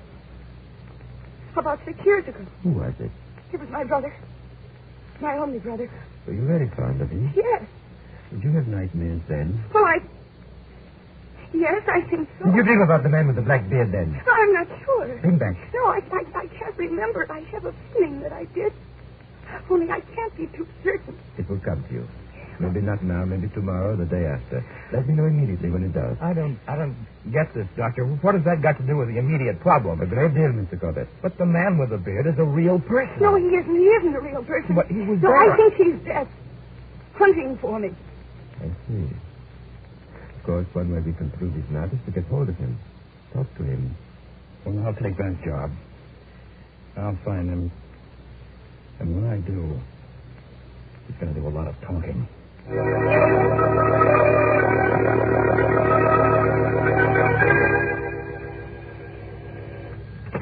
Hello. Mr. Corbett? Yes? Oh, this is the office code. The boss wants you to investigate a new case. Yeah. The body of a Mr. Hampton was found in the river today. He was heavily insured, and they want you to go down to the city morgue to look at the body as soon as possible. Okay, I'll go down right now. Goodbye.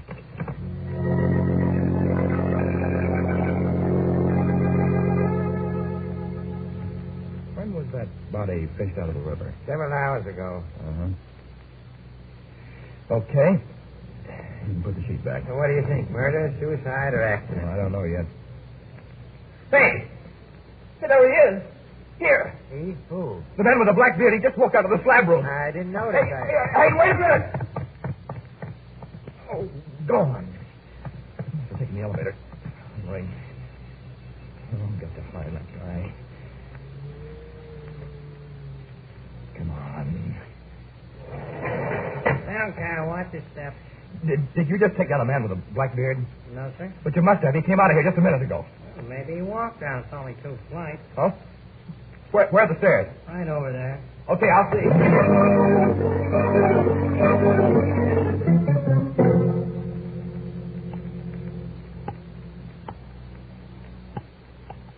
Hello? Hello, Dr. Lieber?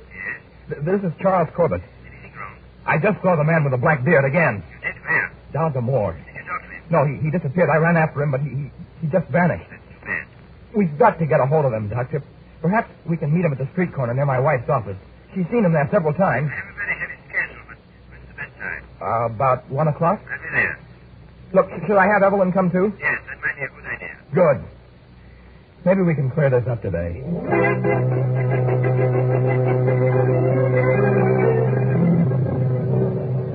Charles, I'm afraid. There's no reason to be afraid, dear. I'm with you, and Dr. Lieber will be here any minute. Well, if I see him again, I don't know what will happen. Nothing will happen. Believe me, darling.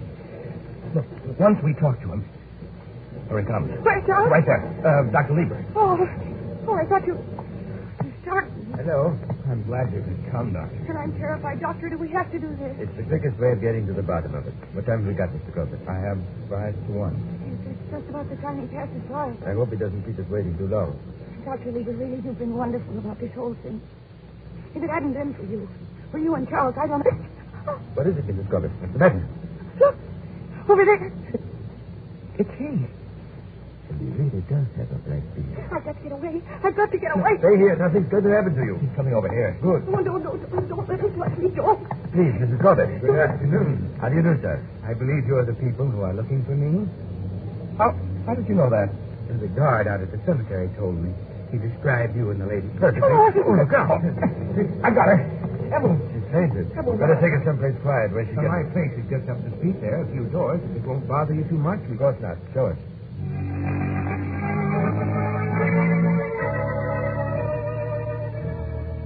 Here we are. But this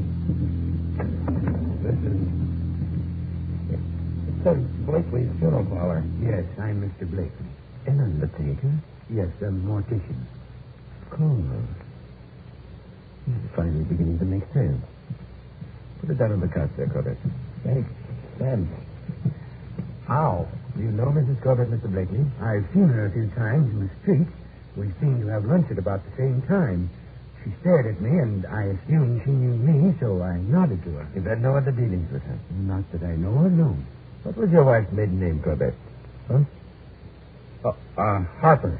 Why? Will you look at me and open your files, Mr. Blakely? Well, yes, of course. Let me see. Hadley, Horton, and Harper. Cecilia M. Died January 26, 1926. Buried at... Why, that was her mother. And that's the answer. She loved her mother very much. Very much. Yes, she was only 6 years old at the time, but she always had... An age of deep feeling, without any real understanding of cause and effect. Her mother died, and Mr. Blakely came and took her away. As a result, she attributed her death to him. He came to represent death to her, and thus became an object of terror and hatred. But I don't understand. After all these years... She didn't remember him consciously because she wanted to forget about him. But her subconscious mind never forgives or forgets. She must have seen him in the streets without really being aware of it. Then his subconscious mind went to work, started creating those nightmares. And you think that when we tell her all this and we explain, then should of it. Yes, but Doctor, how can we explain the attendant at the cemetery and the guy at the morgue? You know, they said they haven't seen him. Now that we know that Mr. Blakely, the bearded man, is an undertaker, a mortician, the explanation is simple. He was such a familiar figure at the cemetery and the morgue that his presence did not quite register on the unconscious mind.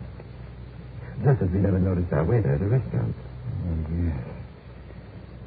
Oh, yes, of course. I see. Now, let me take a look at her. Should be coming through now. Good heavens. What is it? Doctor, what's the matter? I don't seem to find any pulse. I can freeze. The strain and the shock. You mean? I'm afraid she is, Mr. Quebec. After all, when you believe someone to be dead, they can be dead.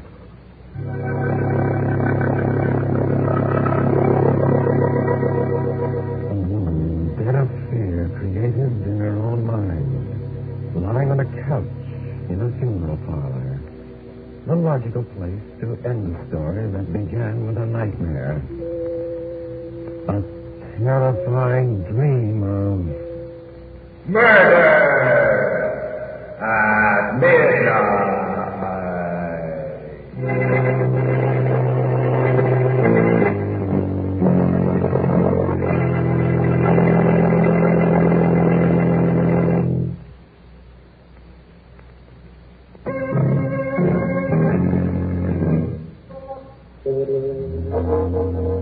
Remember to be with us again when death steps smiling from behind the tombstone. And the clock strikes 12 for murder at midnight. The part of Evelyn Corbett was played by Mercedes McCambridge. With music by Charles Paul, Murder at Midnight was directed by Anton M. Leader.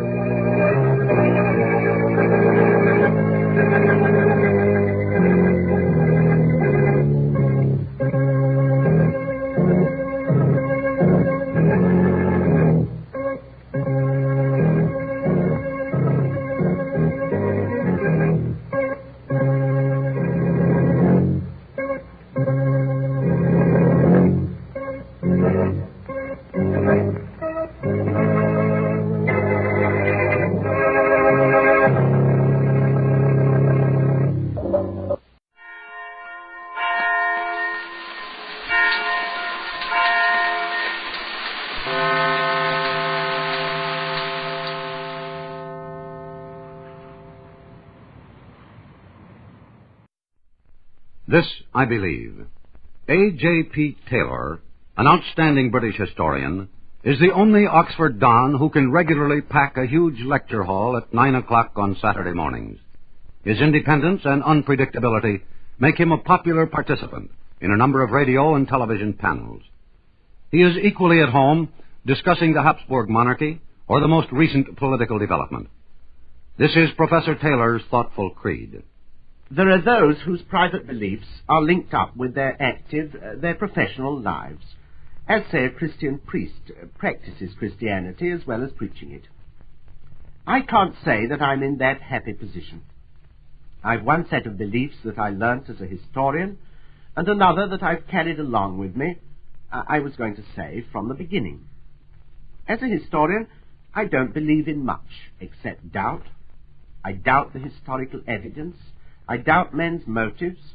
I expect even worse results from idealism than from selfishness. I'm not surprised in the human record by muddle and fraud, failure and misery. In fact, I find in world history a story redeemed from horror only by its folly. Practically the only men I admire are those who've tried to tell the truth about this story, and I try to imitate them. I have the historian's conscience, though I'm not always faithful to it. I tell the truth, though the heavens fall. But there is the other truth that I learnt from my Quaker school and my Quaker ancestors, a truth that to my mind has nothing to do with Christianity or revealed religion. It is the belief in what George Fox called that of God in every man. I don't believe that I'm better than my fellows, and what is more, I don't believe that anyone is better than his fellows. History teaches me the nonsense of Rousseau's view that man is naturally good. All the same, I'm ready to take a chance on it. Better that than the other way round. Nowadays, everyone in the Western world talks about liberty and about our way of life. I sometimes wonder whether they mean it seriously. We're inclined to expect that if people are really free, then they'll all agree with us. But there's not much point in tolerating people we agree with. I'm for tolerating the people I don't agree with, and for this there is, it seems to me, only one basis. To say of the other man, he's as good as I am. You can't have toleration without human equality. And that's why I hate oppression wherever I see it. I hate the oppression of non-communists in the communist world. I hate the persecution of people for their religious or political beliefs anywhere. I hate the oppression of the colored peoples in Kenya or South Africa or the United States. I can't reason about this. I'm sure that there are often good arguments for segregation or even for concentration camps, but the arguments don't affect me. I have a blind, if you like, irrational belief against it. Doesn't my history pull me up? Don't I ever say to myself, there's always been oppression, and for that matter, when the oppressed get on top, they usually turn out just as bad as their oppressors. No, I don't ever say these things. If history goes against human equality, so much the worse for history. Most history records the triumph of the tyrant and the persecutor. Certainly things could not have been worse if we'd tried freedom instead. So I'm for giving every man his head and letting him run his life as he likes. But of course, I want to be given my own head too, and I privately believe that it is a better head than most. That was A.J.P. Taylor, a controversial British teacher who never hesitates to express his sincere and original ideas.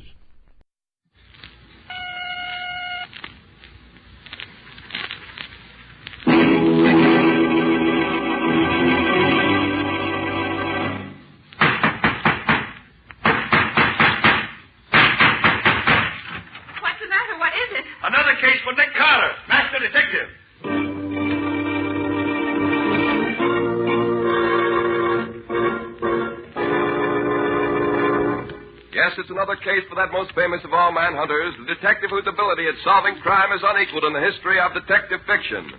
Nick Carter, Master Detective. Tonight's curious adventure, The Drums of Death, for Nick Carter and the mystery of the White Witch Doctor.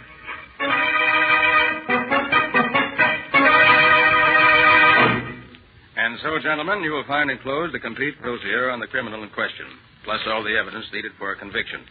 Yours very truly, et cetera, et cetera. Wait a minute, Nick. Not so fast. Yours very truly. Okay, what now? What else do we have to take care of, Patsy? The only unfinished business I know of right now is this bunch of letters from that Mrs. Galley. Oh, yes. What was it this Mrs. Galley wanted me to do? She's worried about her doctor, Nick, and she wants to consult you. No, let her consult another doctor if she doesn't like the one she's got now. Throw her letters out, Patsy. Let's go celebrate having our old business all cleaned up. Well, I would, Nick, except that the letter we got from her today throws a new light on her problem. Oh, what did she have to say today that was so vital? She says she's afraid of her doctor. Afraid of him? Oh, Mrs. Galley, that old, wealthy dowager I met at somebody's tea a few weeks ago, isn't she? Well, that's who she is, and she... she's probably a crotchety old hypochondriac whose hobby is doctors. That isn't it. And now that she's seen every physician in town, she wants to start in collecting detectives. Does she say why she's afraid of whatever doctor she's going to now? Yes, she does, Nick. She says he's a witch doctor.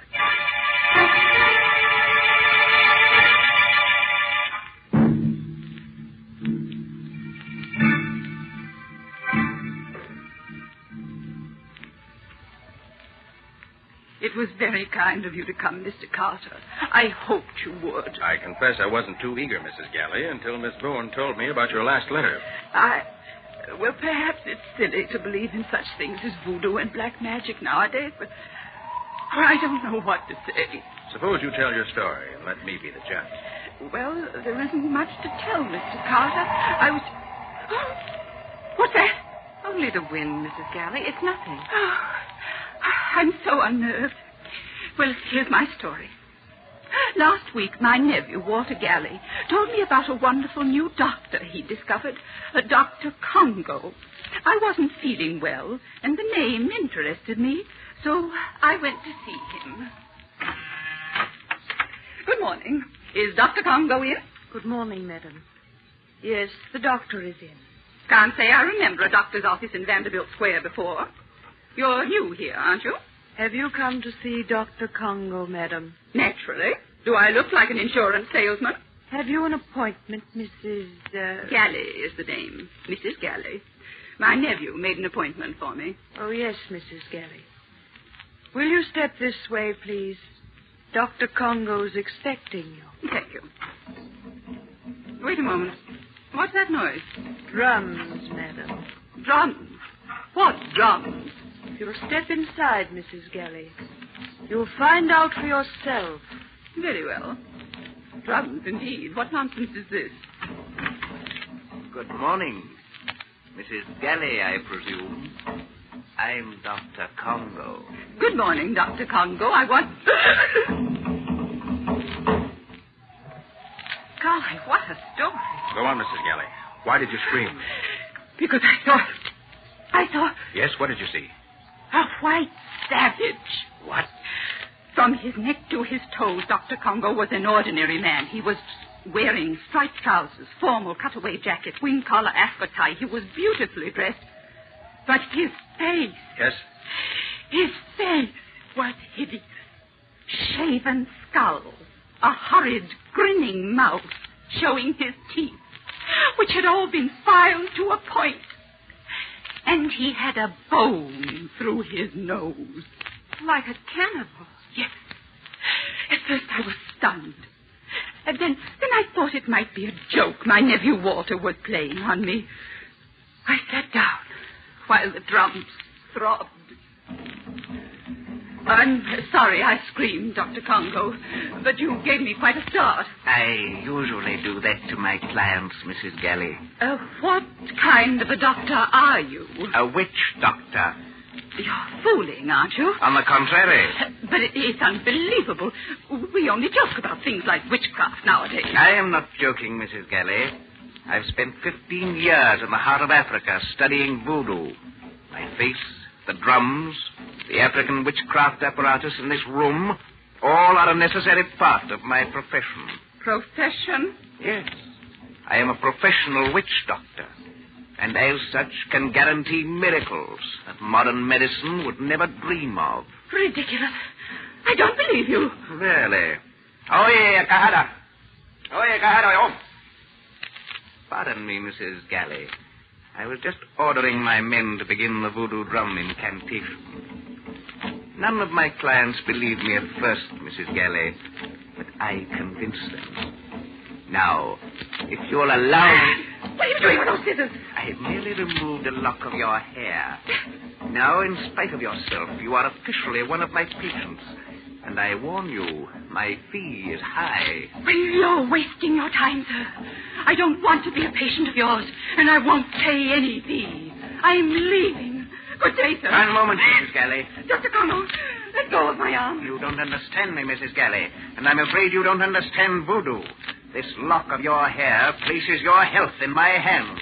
Your life or death are mine to do with as I desire. And my fee for this visit is $10,000. Preposterous. Get out of my way. $10,000, Mrs. Galley. Now listen closely. 3 times you will hear my Congo drums roll, no matter where you are. If you have not paid when you hear them for the 3rd time, you will die. Good morning, Mrs. Galley. Then, Mr. Carter, I ran out of that office. I I'm 65 and not as strong as I was, but I was frightened. I realized he was threatening to kill me with voodoo. And we don't believe in that nowadays, do we? Not as a rule.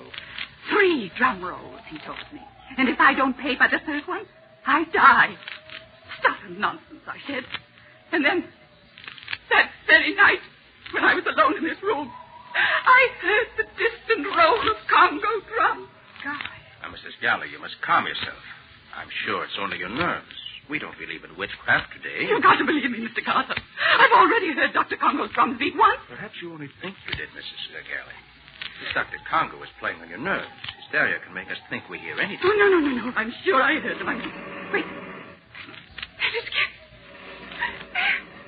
You heard? Nick, that wasn't Mrs. Galley's imagination. I heard it, too. And so did I, Patsy. It's the second time. It's not just my nerves. You must save me from Dr. Congo, Mr. Carter. If you can't, I'm lost. His voodoo will kill me. Help me. Help me. Mrs. Galley, you mustn't let this get you. I never believed in witchcraft before, but I do now. What a joke on me. Mrs. Galley, please. Please, I beg you. Mrs. Galley. What a joke on me, voodoo. Witchcraft. Slap her face, Patsy. Quick. Snap her out of it. Okay, there you go. Mrs. Galley, listen to me. I'll take over this case, so don't worry. Now, where can I find your nephew? Walter. He's usually in the Bubble Bar Cafe at this hour. Oh, Mr. Carter, if that Dr. Congo gets me, Nick, she's fainted. Call her maid and tell her to put her to bed. We've got to get out of here. You go back to the office. I'm going to look for Mrs. Galley's nephew. But, Nick, what about Dr. Congo? Isn't he the one you want to see? No. I have a hunch this case hinges on Walter Galley.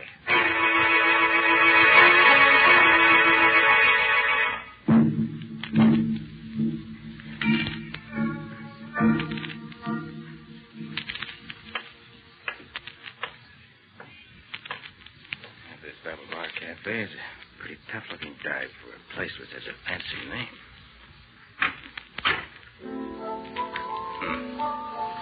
Nobody here but the bartender and that piano player. Well, it must be too early in the evening. Good evening. Hiya, pal. What'll it be? Information. Huh? I'm looking for someone. Who? Walter Galley. Oh, him. Walter ain't come in yet. Hang around. He's due any minute. You live around here? Yeah, across the street. River apartment. I see. He owes you money, too, huh? How's that? Don't play dumb, pal. Galley's clipped us all. Somebody's always coming around looking for him. Pal, I'd give plenty to get back what he owes me. He's no good. How's chances of collecting? 0, pal. 0. Galley claims he's got a rich old aunt who's going to leave him plenty when she kicks off, but I don't... For the love of...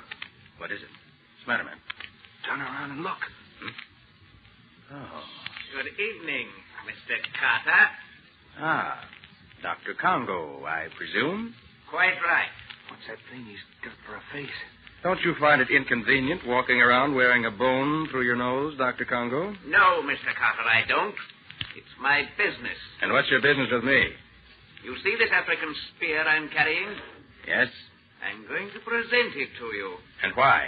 Merely as a warning, my impulsive friend. A warning? Yes, a warning.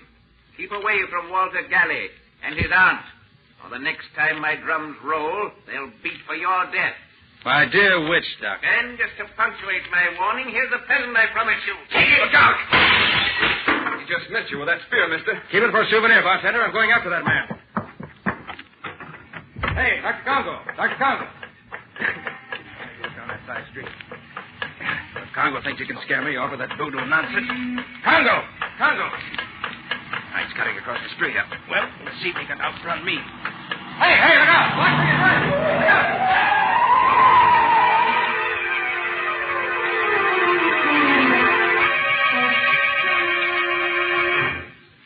Oh, Nick. Nick, are you all right? Oh. Nick. Oh, what happened, huh? Oh, yes, I remember it now. Oh, is that you, Patsy? It's me, all right. Oh, that was close. What happened? I got here just as that car almost ran you down. Well, whoever it was, he tried his best to get rid of me. But why? Probably because I was chasing Dr. Congo. Dr. Congo? Yes. He paid me a visit when... I was looking for Walter Galley. At the Bubble Bar Cafe? Yes. Congo threw an African spear at me. I chased him out to the street. Good heck. Probably had an accomplice waiting with a car for just such an emergency. Well, Nick, they might have killed you. Well, they certainly tried hard enough. Must have jumped a mile trying to dodge that car. Nick, listen. I came down here looking for you. What's happened? Mrs. Galley's maid phoned the office just as I got there. She was hysterical. She could hardly talk. What happened, Patsy? Mrs. Galley has vanished.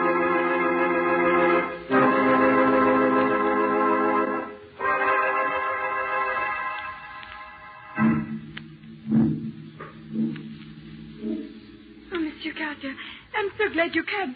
Mrs. Galley has disappeared. How do you mean, Mrs. Galley's disappeared? She was spirited away, monsieur, by witchcraft. It's horrible. She simply vanished. When did you see Mrs. Galley last? After you leave, I put her to bed. She has the hysteria, you remember? Yes, I remember. She does not rest. She cannot sleep. She screams and laughs, so I tell her I will get her the off me. And? I'm in the kitchen.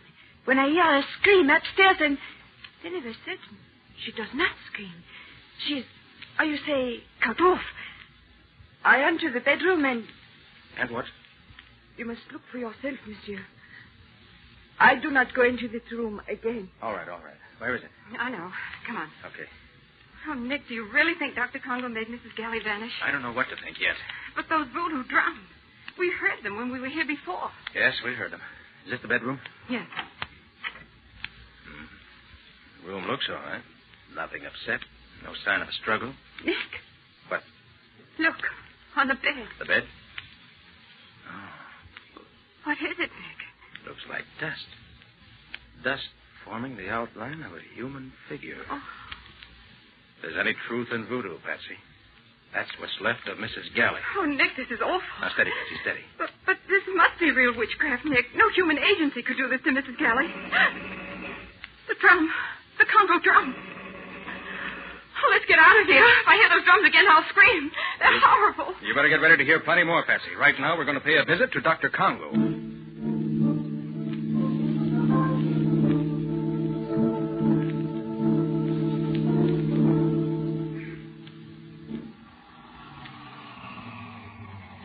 This is Vanderbilt Square, Patsy. Look for Dr. Congo's sign. Do we have to come here, Nick? We do, Patsy. I want to have a look at Dr. Congo's office. Nice old residential section. It's awfully dark. Yeah. No lights in the houses anywhere. Nick, there it is. The doctor's sign? Mm-hmm. Oh, yes. Congo, W.D. Oh, probably stands for witch doctor. All right, Patsy, come on. Oh, Nick, I'm scared. Oh, certainly you don't believe in voodoo, Patsy. Oh, I never did before, but Dr. Congo seems to have changed my mind, maybe. Would you rather wait in the car? What? Desert you? I may be scared, but I'm no coward. Ah, that's the girl, Patsy. Chin up. Oh, I'm trying, but it makes my teeth chatter too loud. Well, here we are. A nice side window. Going to have a peek inside? No, going to break in. What's that? Just a gadget, Patsy, for unlocking locked windows. Oh. Now we turn the catch, and... there we are. I'll go first, Patsy. Okay. All right. Let me give you a hand, Patsy.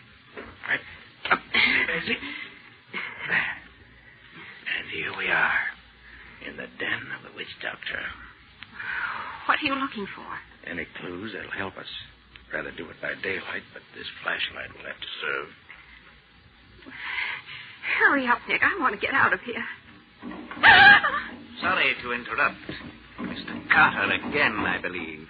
Just paying a friendly call, Dr. Congo. Interested in Mrs. Galley's unfortunate disappearance, eh?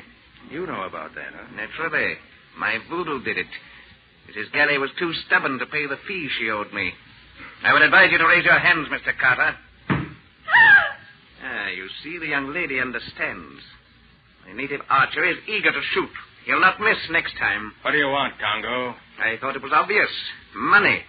And I'm going to get it in spite of you. Because unfortunately, you're helpless, Carter. You cannot fight my voodoo, and no law court will convict me of murder by witchcraft. The police will laugh at your evidence. At my evidence? I wonder. You can wonder on your way home, Mr. Carter. This way out. And let me warn you never to return, or you'll not go out alive. Come on, Nick. One last word. I've already spoken to Walter Galley on the phone. He refuses to pay the money his aunt owed me. Walter has no money. Ah, but he can raise plenty at a moment's notice on the inheritance he'll receive, now that his aunt is dead. That's true, if his aunt is dead. You had better use your influence on him, if you have any, and persuade him to pay before it's too late. Another threat, Dr. Congo? Listen, Mr. Carter, I do not make empty threats. You've already seen the power of my voodoo in the case of Mrs. Gailey. And I'm not joking now. My black magic is already cutting away Walter Galley's life. Unless he agrees to pay what I ask, in a very short time, he too will rot to dust. Good night, Mr. Carter. Nick, I can't believe it. He let us go alive. Yes, Patsy. This time, Congo overplayed his hand, and I believe a visit to Walter Galley's apartment will prove it.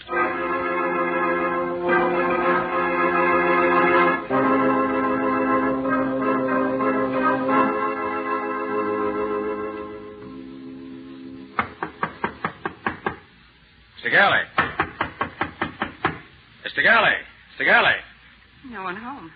Then we'll just go in and wait. This looks like an easy lock to open. I'm almost afraid to go in, Nick. Too late, Patsy. We're in already.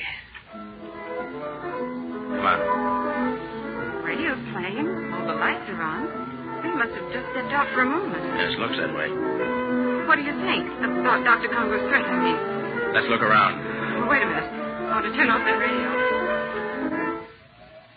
Yeah, that's better. Wonder where Galley is. Maybe he went to pay that money to Dr. Congo. Perhaps, but I doubt it. Nick, look. What is it, Patsy? Look at that couch beside the radio. It's covered with... Dust. Yes, I see. It's shaped like a human figure. Exactly like the dust on Mrs. Galley's bed. Then Congo's killed Walter Galley, too. The evidence seems to point that way. But how can Congo do this, Nick? By voodoo, so Congo says. Beat a few drums, melt a wax figure, and your victim rots to dust. And there's the dust on the couch. Then you believe it, too. I didn't say that, Patsy. Listen. The drum again. Oh, Nick, let's drop this case. We can't fight the supernatural. We don't understand it. It's like trying to stop the wind. Trying to stop the wind? Of course, Patsy. That's the one last explanation I was looking for. I should have thought of that myself. What? I mean, this case is solved. Give me a moment to write a note here at Galley's desk. A note? To whom? Why, to Dr. Congo. My dear Dr. Congo, you are right. I have no case for the police. I have just discovered that both your victims committed suicide. Signed, Nick Carter. That's a peculiar note. What does it mean? Dr. Congo will understand it. But, Nick, it couldn't be suicide. But Mrs. Galley and Walter vanished. No bodies were found. Dr. Congo will understand what it means, Patsy. Oh, Nick, you're just deliberately mystifying me. No, Patsy, you'll understand, too, later. But right now, I want you to deliver this note to Mrs. Galley's maid. Her maid? Who did No questions now. Deliver it and hurry back to the office. Because very shortly, we're going to hear Dr. Congo's drums beating again. And this time, they'll be beating for us.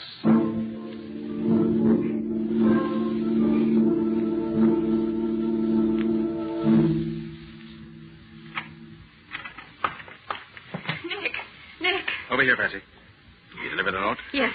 What in the world are you doing? Just setting up my motion picture projector. Oh, Nick, this is no time for movies. The police were at Mrs. Galley's.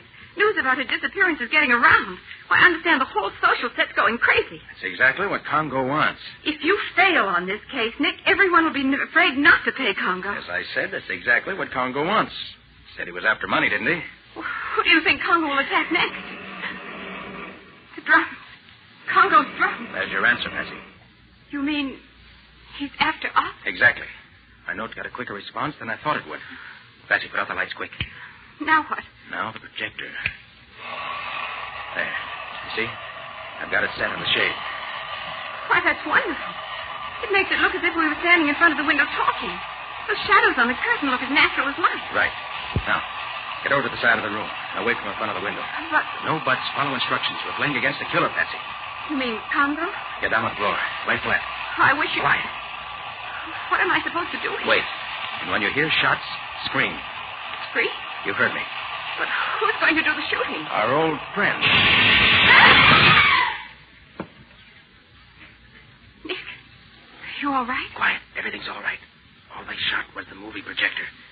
In about 10 seconds now, they'll be coming in here to check up on the results. Nick, did you say they? Now listen.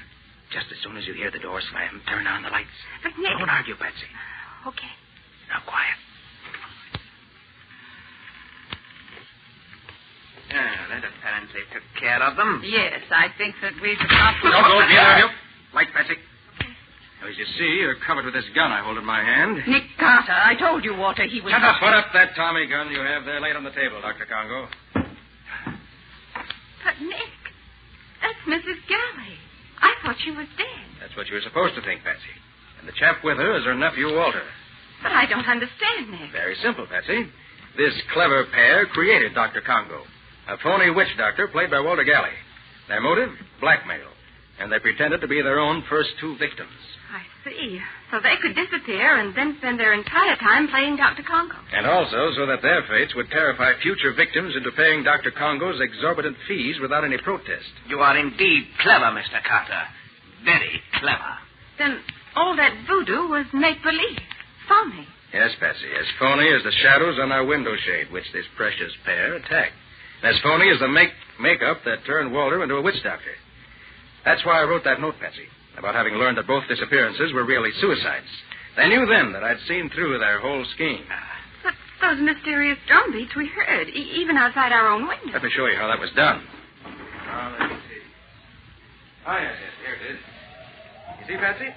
A simple gadget attached to the outer frame. A windmill connected to a small drum. Mm-hmm. When the wind blows hard enough, the drum beats. Watch, I'll spin it.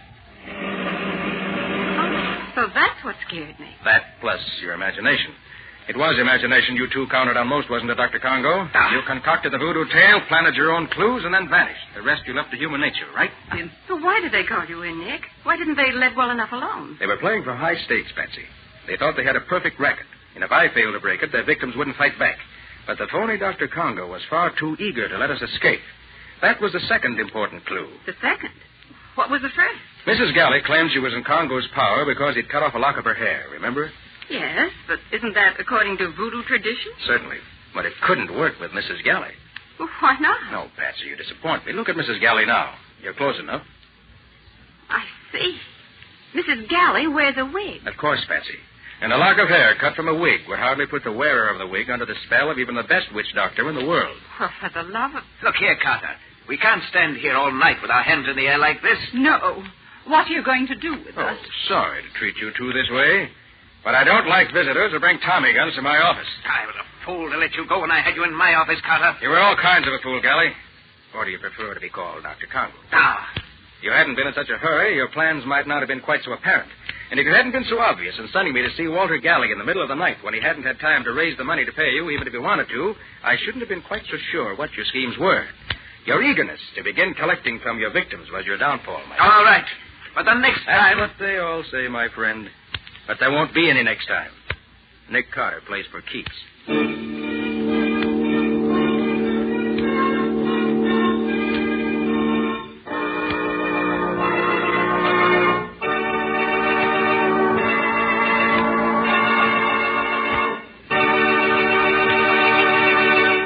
This has been another of the strange adventures of Nick Carter, Master Detective, which are brought to you regularly at the same time by WOR Mutual. And now Philip Clark, who played Dr. Congo in our story tonight, has a message from our government that I want you all to hear. Go ahead, Phil. A friend of mine asked me the other day, why do we need to save waste paper? And how come the supply of paper is limited? Well, the answer to that is obvious. An army needs men, and lumberjacks, among others, join the army. Fewer trees are cut down. Consequently, there's less paper made, because there's less wood pulp available for making it. But that same war that cuts down the available supply of paper demands an ever-increasing quantity of paper for many vital war needs. Paper goes into cartons and containers for food, weapons and equipment needed by the armed forces. Paper is necessary for many of the actual weapons of war, such as incendiary bombs, bomb fins, wingtips, airplane signals, parachute flares, ration containers, and ammunition containers. And the American home is the greatest potential source of waste paper. Every kind is needed. bags, wrapping paper, newspaper, magazines, old containers, and so on. So if you're not already doing so, start today salvaging all the waste paper you possibly can. Then sell it to your junk dealer or donate it to some charitable organization. But don't throw away a single scrap of paper. Make it help us win this war. And now, Nick, what about your story for next week? Well, it's about a gang of super crooks who had stolen a very valuable invention and kidnapped the old inventor and his beautiful daughter to hold them as hostages. And even though I accidentally knew in advance what was going to happen, I was too late to stop them due to an unfortunate accident. But Nick more than made up for it the way he went after those crooks. Within 24 hours, he succeeded in capturing the gang and rescuing the professor and his daughter. Yes, Bessie. But it was fast and furious while it lasted. Scubby and I were in hot water right up until the end of the chase. What do you call the story, Nick? I called it The Professor's Secret. Or the mystery of the Z-rays. And that's all until next week. So long. So long, everybody. So long to you both, Nick and Patsy. In the strange adventure you have just heard, Nick Carter was impersonated by Lon Clark, Patsy by Helen Choate. The story was written for Nick Carter by Alfred Bester. Original music was played by Lou White. The entire production was under the direction of Jock McGregor.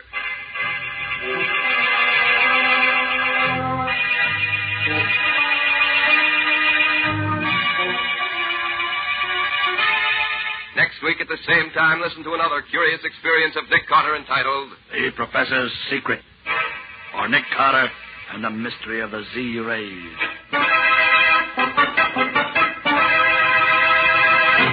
This story is a copyrighted feature of Street & Smith Publications, Incorporated. The Return of Nick Carter is produced in the studios of WOR and is broadcast over most of these stations every Saturday evening at 7 o'clock Eastern War Time. And don't forget that the adventures of Nick's adopted son, Chick Carter, are broadcast over most of these stations Mondays through Fridays at 5:30 p.m.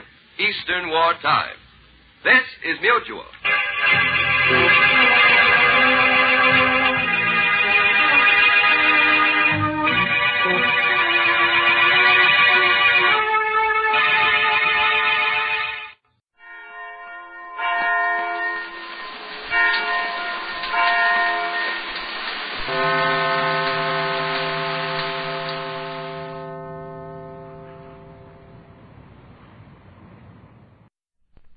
This I believe. Adelaide Carr is a feature writer on the staff of the Associated Press. For 5 years, she was a foreign correspondent attached to the AP Bureau in Paris. She is at present on the staff of AP News Features in New York. Her stories cover a wide range of subjects, and she is constantly on the move. Here is Adelaide Carr. It seems to me that scarcely a day passes without my hearing somebody say something about luck. Either he never has any, or someone else has too much. It always makes me think of the story of a playwright who had been stacking up fame and fortune on Broadway. One evening, when his latest play was at its height, his father happened to meet an old friend. The friend said, "Well, your boy certainly has been lucky, hasn't he?" The father looked at him a moment, and then he said, "Yes, he has been lucky. And the harder he works, the luckier he gets." It makes me think of another story that a friend of mine tells about Thomas Edison. One day, when they were walking through the Edison property together, my friend asked the inventor to show him where he worked out his inventions. Edison pointed to a small, inconspicuous building and said, "There, mostly failures." That from the man whose successes were so great they changed the pattern of his times. The world labeled him a genius, but he said it was only 1% inspiration. The other 99% was perspiration. As far as I'm concerned, these two men have said it. It's the work that does it, the coming back again and once more if need be, till it's done well. What if I do nick out a piece of epidermis in the process? It doesn't hurt much, and it will grow again. Besides, I may have nicked out a blemish. What if I do go down on one knee, or even both knees? From this position, many a man and woman have begun to pray for guidance to complete a job that human intelligence muddled, and to complete it in a way that spelled victory. Much of what I mean is illustrated by Madeleine, who has been my maid for years. She was born in France, But she's an American citizen now, and 75 years old. I was certainly astonished when I learned her age a few years ago. She looks at least 15 or 16 years younger. Once about 10 years ago, I had to make a long, unexpected trip. Madeline worked hours overtime to get me ready in a hurry. And a few hours after I left, she went to the hospital and had a tumor removed from her back. You can imagine how I felt when I heard it. She knew she would never have been allowed to do that if I had known. So she never said a word or gave a sign. Today, Madeline is at an age when many people are feeble, jobless, and poor. Madeline has stocks and bonds, a steady job, and excellent health. I think she looks younger, too. And she certainly has all her zest for life. Yesterday, when she came in her trim sailor hat and neat coat, I said, "Madeline, you should know how fresh your skin looks and how young you seem." And Madeline said, "Merci, mademoiselle. Maybe someday I'll get married." Maybe she will, if she wants to. As I've watched her operate over the years, I've become convinced that Madeline makes her luck. To me, she and Edison are living proof that to work well, even through hardship and failure, is to serve God and humanity, and through this, to realize one's own great good. They're the beliefs of Adelaide Carr, a New York newspaper woman with a sprightly imagination and a respect for reality. Night Beat.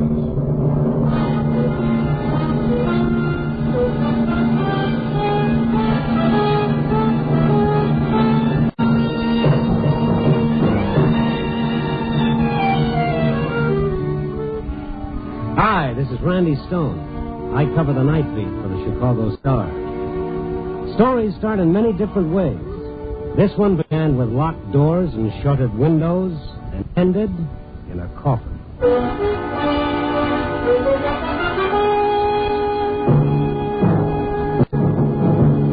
Night Beat, starring Frank Lovejoy as Randy Stone.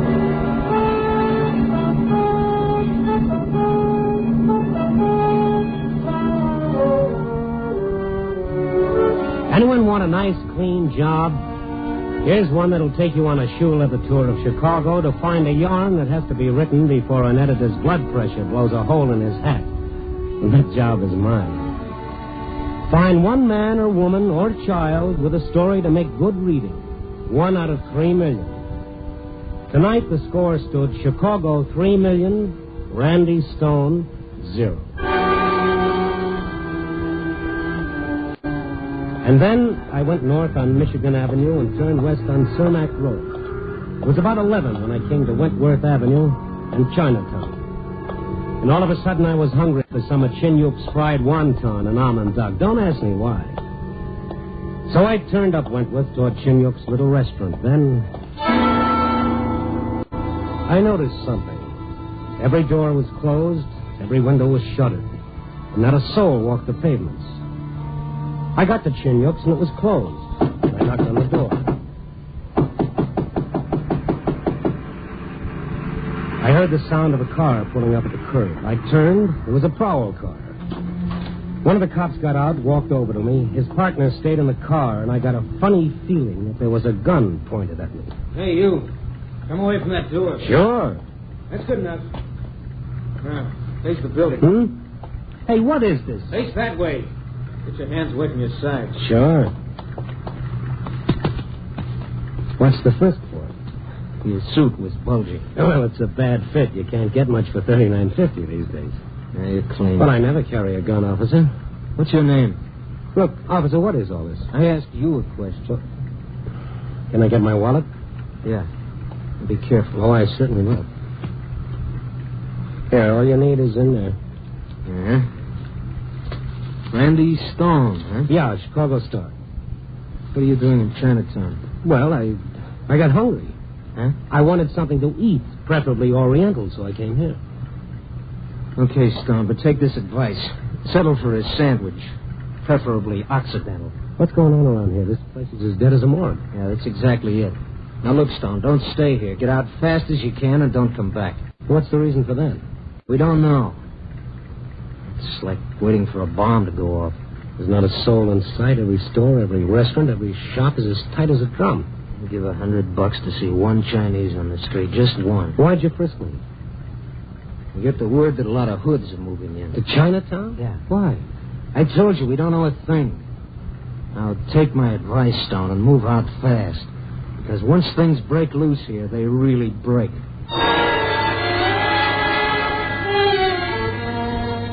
The prowl car moved off slowly and carefully. I stood there for a minute and I looked around. I got that funny feeling that a million eyes were watching me. Sure, I wanted to leave, but that old curiosity referred to in some circles as a news sense kept me from going. I headed toward the rear of Chinyuk's place through an alley. It was pitch dark in there, and I felt my way along until...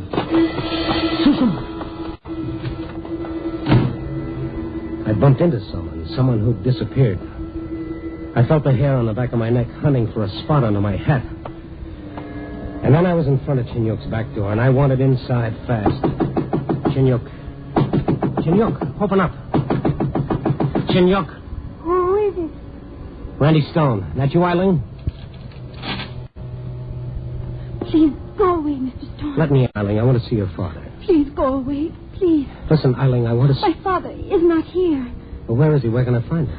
I do not know. Then let me wait for him. I must not. What? Please go away. Let him in, Eileen. Oh, yes, Father. Thank you. Lock your door, Eileen.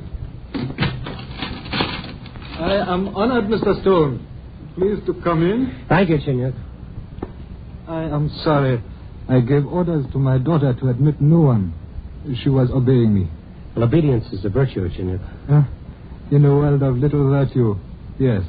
I went to the front door first. The place is locked. You are an observing man, Mr. Stone. Sure, all I had to do was try the door. I figured the rest out all by myself. Just so. Look, we've known each other a long time, Chinyuk. 5 years, perhaps. That's right. I value your friendship. Well, thank you. What's going on, Yuk? The world goes on.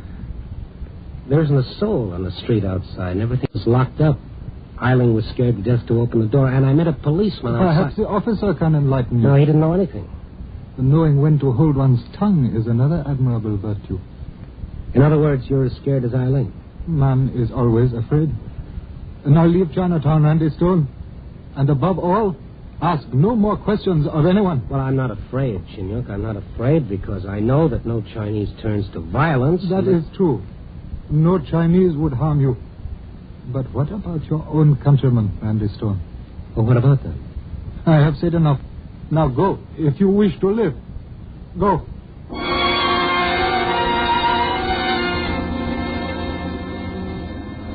Underneath the old world courtesy, there was terror. Chinyuk wanted to talk, but something stopped him.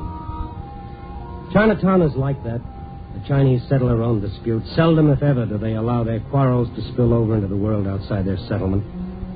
But this was more than a dispute. It held all of Chinatown. I walked out and away knowing I'd learned nothing. And then a block away from Chinyuk's restaurant, I heard... and someone was following. I slipped into a doorway and waited. Eileen! Oh, Mr. Stone, What are you doing out here?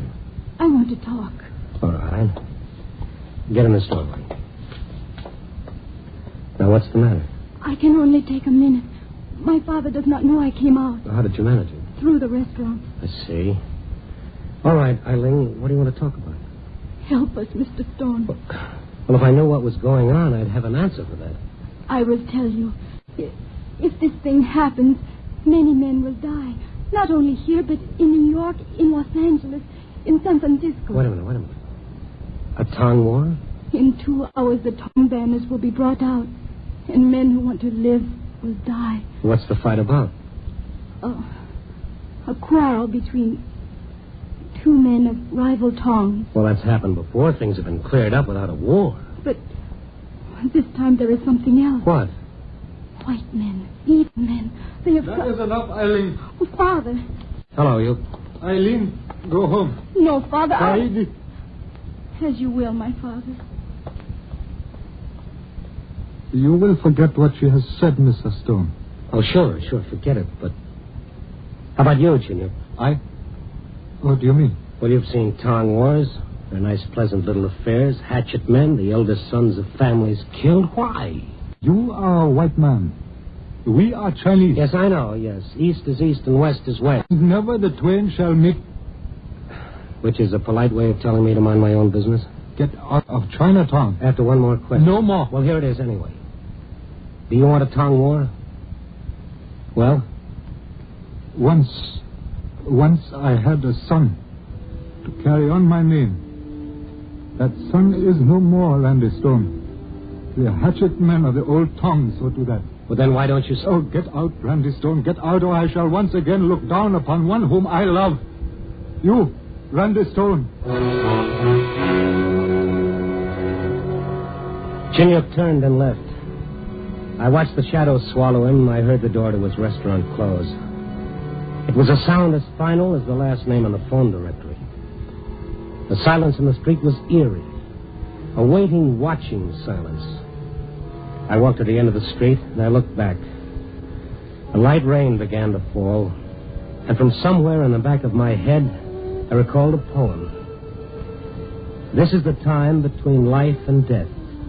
The cold, bleak moment of emptiness after life and before eternity. And then I remembered something else. What the officer had said. What Eileen had told me about white men, evil men. Where did they fit in? Why was Chinook afraid to talk? Afraid or wouldn't? For the next 15 minutes I made phone calls, and I got some answers that made more than a little sense. The answers sent me back toward Chinook's restaurant. I didn't get there. Hey, you. Huh? You talking to me? Uh-huh. Hold it right there. Randy Stone? Why? No reason, just want to know. Oh. Okay, I'm Stone. Now, who are you? That don't make any difference. Oh, it's nice meeting you so long. Let's get better acquainted, huh? Well, sure. Tell me about yourself. Nothing to tell. Now, if we're going to talk about you, that's different. It's not polite to walk away. Okay, Buster, let's stop the chit-chat. I'm Randy Stone. You know who I am. Now, let's hear from you. Don't get excited, Stone. Everything's all right. I never get excited. It builds up my blood pressure. Nice to hear you got blood. Want to keep it? Oh, well, now we're getting somewhere. Not here, but we will. Meaning? Let's take a ride. By invitation? So far, invitation. I'll even hold the door open for you while you climb in. Oh, that's nice. If it starts to rain harder, you can put down a cloak for me. Okay, Elizabeth.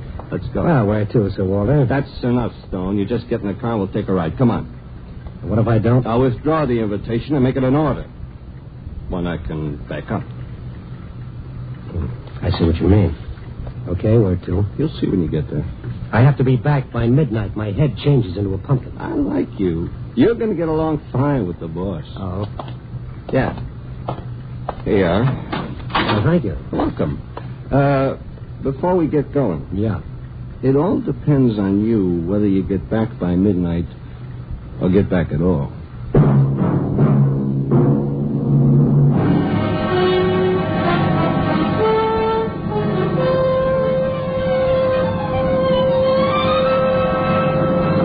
You are listening to Night Beat, starring Frank Lovejoy as Randy Stone.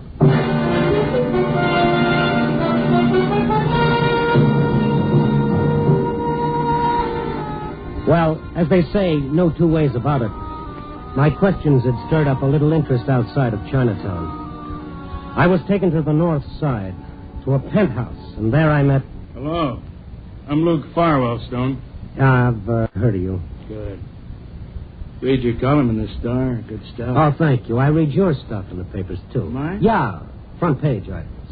You believe all you read, Stone? I always have, ever since my first fairy tale.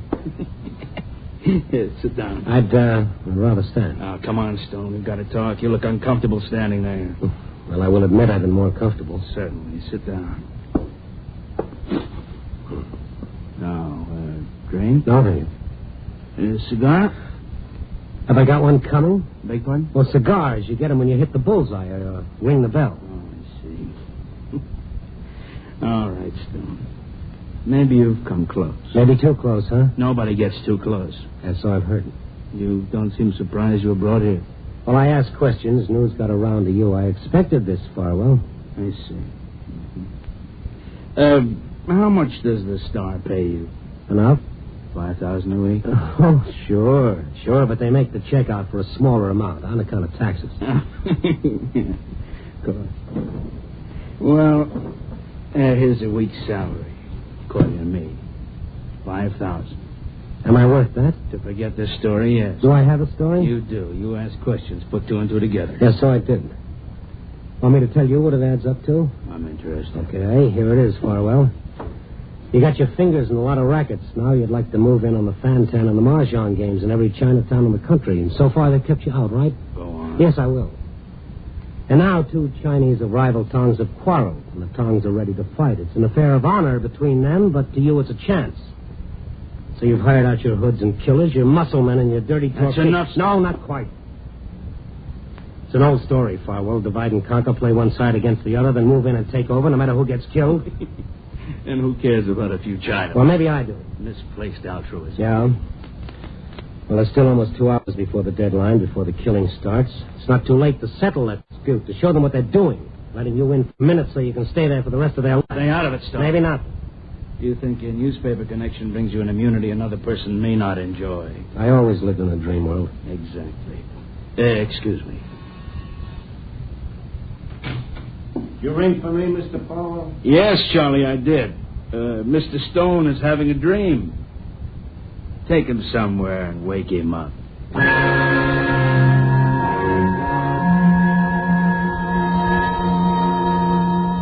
You take a roll of nickels in a fist, a piece of rubber hose, and expert hands. No, you don't break any bones. You don't even bring blood. You don't have to. But the one who takes the beating wishes it had been a nice, quick slug from a gun. I woke up somewhere along the lakefront. The rain was coming down in sheets. It felt good. It was clean and it was cool. I got to my feet and the buildings leaned over, closing in on top of me. It was funny. All I could see was Farwell's face smiling. It was in front of me all the way back to Chinatown in the cab. Still in front of me when I knocked again at Shin-Yok's back door. Who? Open up, Eileen. Come on, open up. Mr. Stone. Yeah, it's Mr. Stone. Where's your father? He is here. All right, will you close that door and lock it? You are hurt. Well, I felt better. Hello, Shin-Yok. I'm back.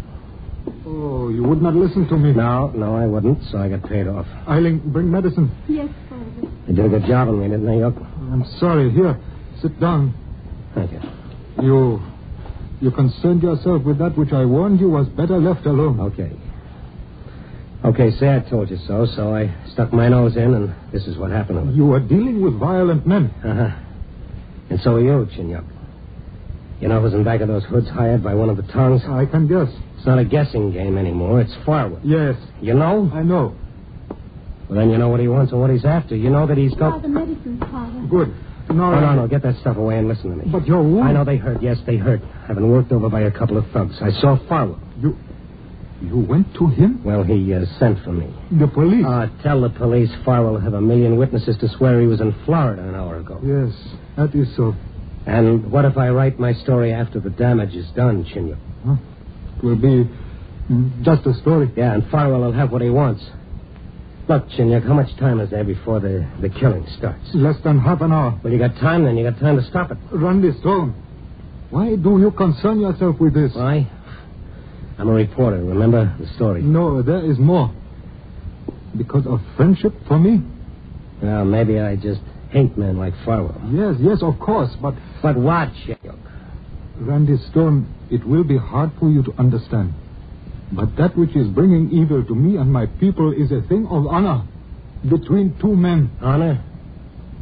Oh, sure, honor. All right, Shin-Yok, you better save up a lot of it. Put it in jars and bottles so you'll have some of it to look at after Farwell's got his hooks in. Got him in deep enough to tell all of you how to breathe and when. All right, Shin-Yok, I've said my piece. Now I'm going to do what you wanted me to do in the first place. I'm getting out of Chinatown. I'm going to stay. Wait. Yeah? When I was a boy, I was told, and I believe, that we Chinese were inventing paper and a compass when your ancestors were savages. Perhaps that is so. But now I find myself learning something from a white man. That all mankind is one. Well, the lesson is free, Chinyuk. Goodbye. I'm not finished. Eileen. Father? Attend Mr. Stone's wounds, see that he is helped, and then bring him to the place of meeting. Father, you are... Obey me. Yes, Father. What are you talking about, Chinyuk? Honor is not held cheaply, nor is a debt incurred to be forgotten. No, honor is held dear, so dear that before the night is over, one of two men must die.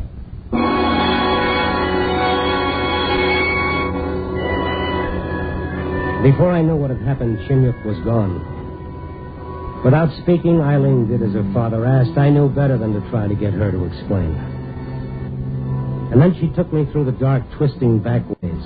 Not once did we have to go into the streets. And I kept thinking of what Chinyuk had said, that one of two men must die. And I had learned a secret that was dangerous. More than once as Eileen guided me, I thought of getting away and out of this. But how? I was lost in the maze of hallways and strange buildings. And then we came to a door, and Eileen knocked.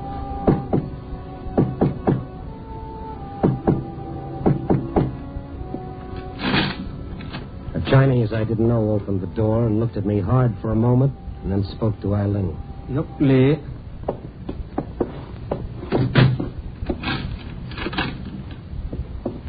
Follow him. What about you? I may not go. Please, follow him. All right.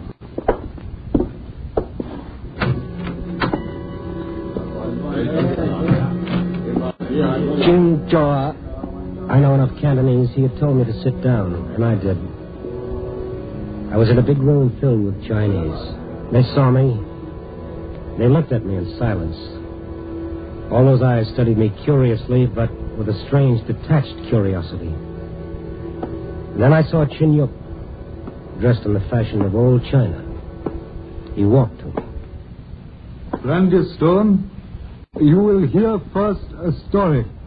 Then you will speak. Chinyuk. Listen. Hang on. We will speak in a foreign tongue so that my friend will understand.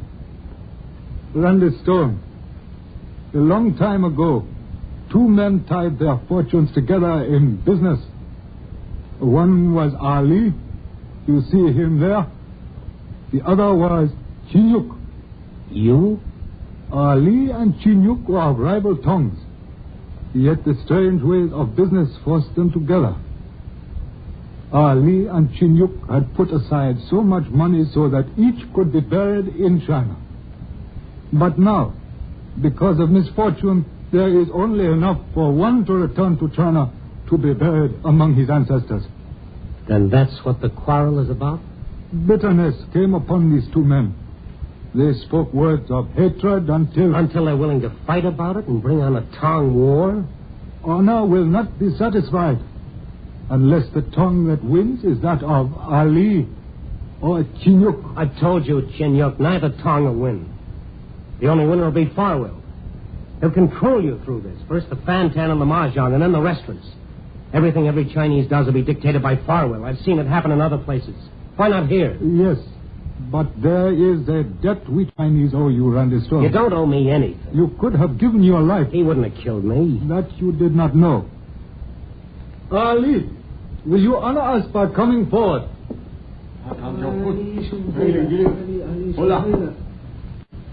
I am here, Chinyuk.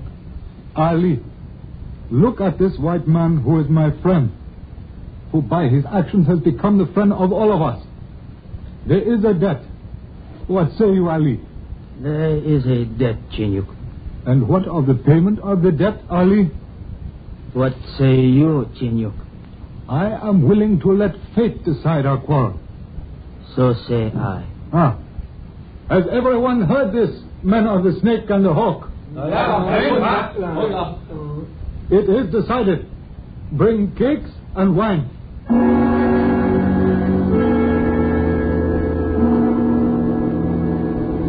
It was like a strange dream. The Chinese of the two tongs waiting. The polite, time-honored ritual. A plate full of rice cakes and a flask of wine. And I guessed one of the cakes was poisoned. Only one. Then silently, Chinyuk and Ali each chose a cake and ate and sipped the wine. And then another cake. In silence, the two Chinese ate until no more cakes were left. And then... It is finished, Ali. It is finished, Chinyuk. Then listen, men of the hawk and men of the snake. It has been decided. I say let there be no violence. Ali? Let there be no violence. Chinyuk. Yes, my friend. Will this hold? Will everyone go through? We have pledged our words. There is no more to be said. Ali? Yes, Chinyuk. In a few moments, one of us will mount the dragon. Let there be no rancor between us. No bitterness now. It is written, even the tiger and the deer may drink at the same stream. So be it. So be it. So...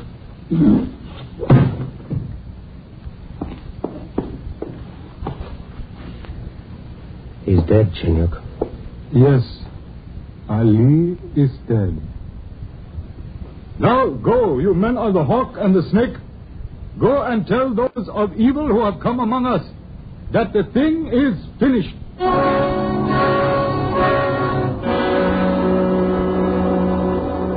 Without a word, the Chinese left the room. Chinyuk and I were left alone with Ali. For a moment, Chinyuk looked down, and then silently he led me away, back through the twisting passages, back to his restaurant. And there... Eileen? Yes, my father. Bring tea. Yes, my father. Randy. What, Chinyuk? The debt is paid. Yes, the debt is paid. Total for the night, some bruises and one dead man. Ah, but this is better than many dead men, Randy. Oh, I know it is. But look, Chinyuk, Yes, my friend. What is it? Well, you know how I mean. Lee, well, I'm sorry he had to die, but well, I'm glad it wasn't you. It is strange what men will do to reach heaven. Yes, 1,000 different religions in the world, and each tries for one thing. The same goal. In my religion, it is easier for a man to attain heaven if he rests among his ancestors. And you... Well, Ali is dead, and you're left. Well, there's nothing funny. No, nothing. Except that you still do not understand. You see, even now, Ali's body is on its way to China. Ali won. I lost.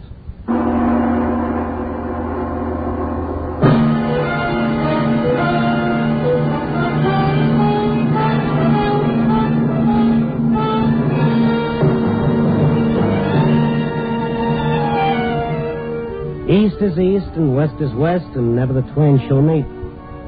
But they met tonight in a strange way. Someone once wrote, the best study of mankind is man himself. But where do you start? How do you tie together all the loose ends that different people have hanging around? I guess you begin as Chinyuk said, by remembering that when you get right down to it, all mankind is one. Copy, boy.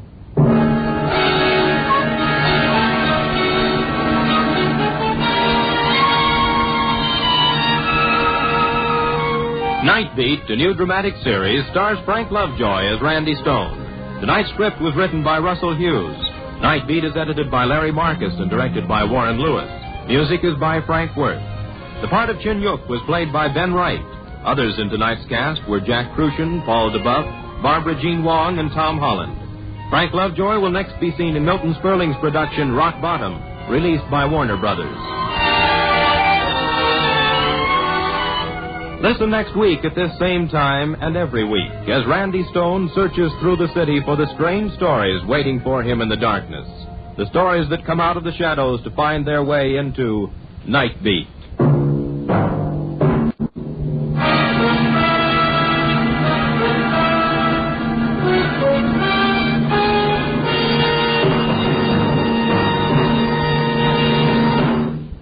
Wednesdays, hear 3 great mystery programs on NBC. Yes, on Wednesdays, hear Mr. District Attorney, The Big Story, and Richard Diamond, Private Detective.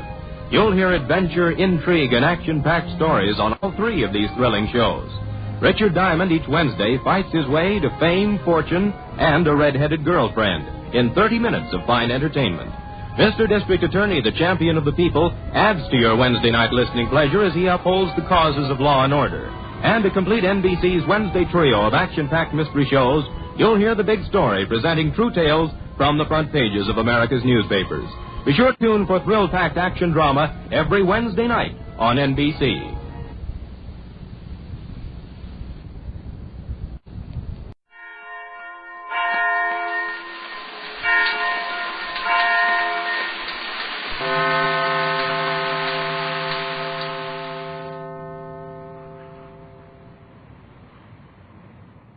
This I believe.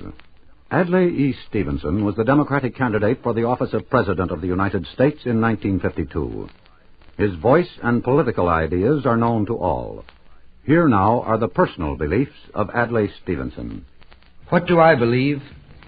As an American, I believe in generosity, in liberty, in the rights of man. These are social and political faiths that are part of me, as they are, I suppose, part of all of us. Such beliefs are easy to express, but part of me, too, is my religion, my relation to all life. And this is not so easy to talk about. Religious experience is highly intimate, and for me, at least, ready words are not at hand. I am profoundly aware of the magnitude of the universe, that all is ruled by law, including my finite person. I believe in the infinite wisdom that envelops and embraces me, and from which I take direction, purpose, strength. First to my mind there spring those words of the 27th Psalm, my favorites. For in the time of trouble, the Lord shall hide me in his pavilion. He shall set me up upon a rock. I had fainted, unless I had believed to see the goodness of the Lord in the land of the living. Wait on the Lord, be of good courage, and he shall strengthen thine heart. Yes, I believe in and I have experienced his goodness in the land of the living, and I have found no rocks of certainty or safety but his. But having beliefs, or at least enunciating them, is only part of it. Living up to them, for me, is much harder. For as someone said, it is easier to fight for one's beliefs than to live up to them. And I wonder if the chief cause of discord in human affairs is not so much the undesirable nature of beliefs as it is the fighting for them, the competitive indoctrination among them. I believe in liberalism, in individualism, in freedom of conscience. And if there is anything that the whole idea of liberalism contradicts, it is the notion of competitive indoctrination. So I believe that if we really want human brotherhood to spread and increase until it makes life safe and sane, we must also be certain that there is no one true faith or path by which it may spread. Difference is in the nature of life. It is part of our moral universe. Without difference, life would become lifeless. So I reject the idea of conformity, compulsory or complacent. The faith that is swallowed like pills, whole and at once, with no questions asked. I believe in helping ourselves and others to see the possibilities and viewpoints other than one's own, in urging the fullest, the most vigorous use of critical self-examination. Thus we can learn to unite in our common search for the truth within a better and a happier world. The basic faith and liberty of conscience is by no means exclusive with us, but I believe we are its ordained guardians in this age of assault and anxiety, when so many seem to believe their doubts and to doubt their beliefs.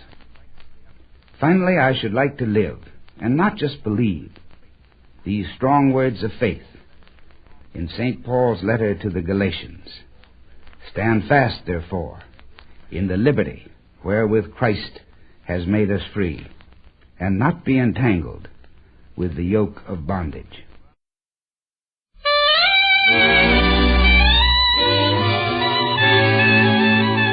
The makers of Camel cigarettes present Dick Powell as Richard Diamond, private detective.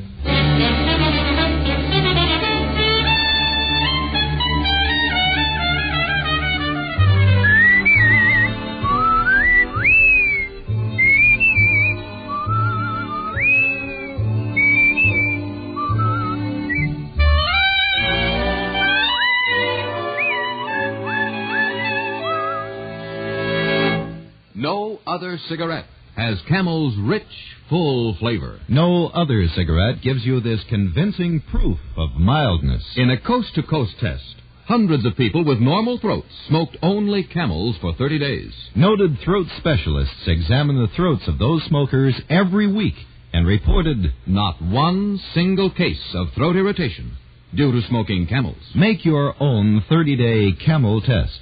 Smoke only Camels for 30 days. See how well Camels agree with your throat, pack after pack, week after week.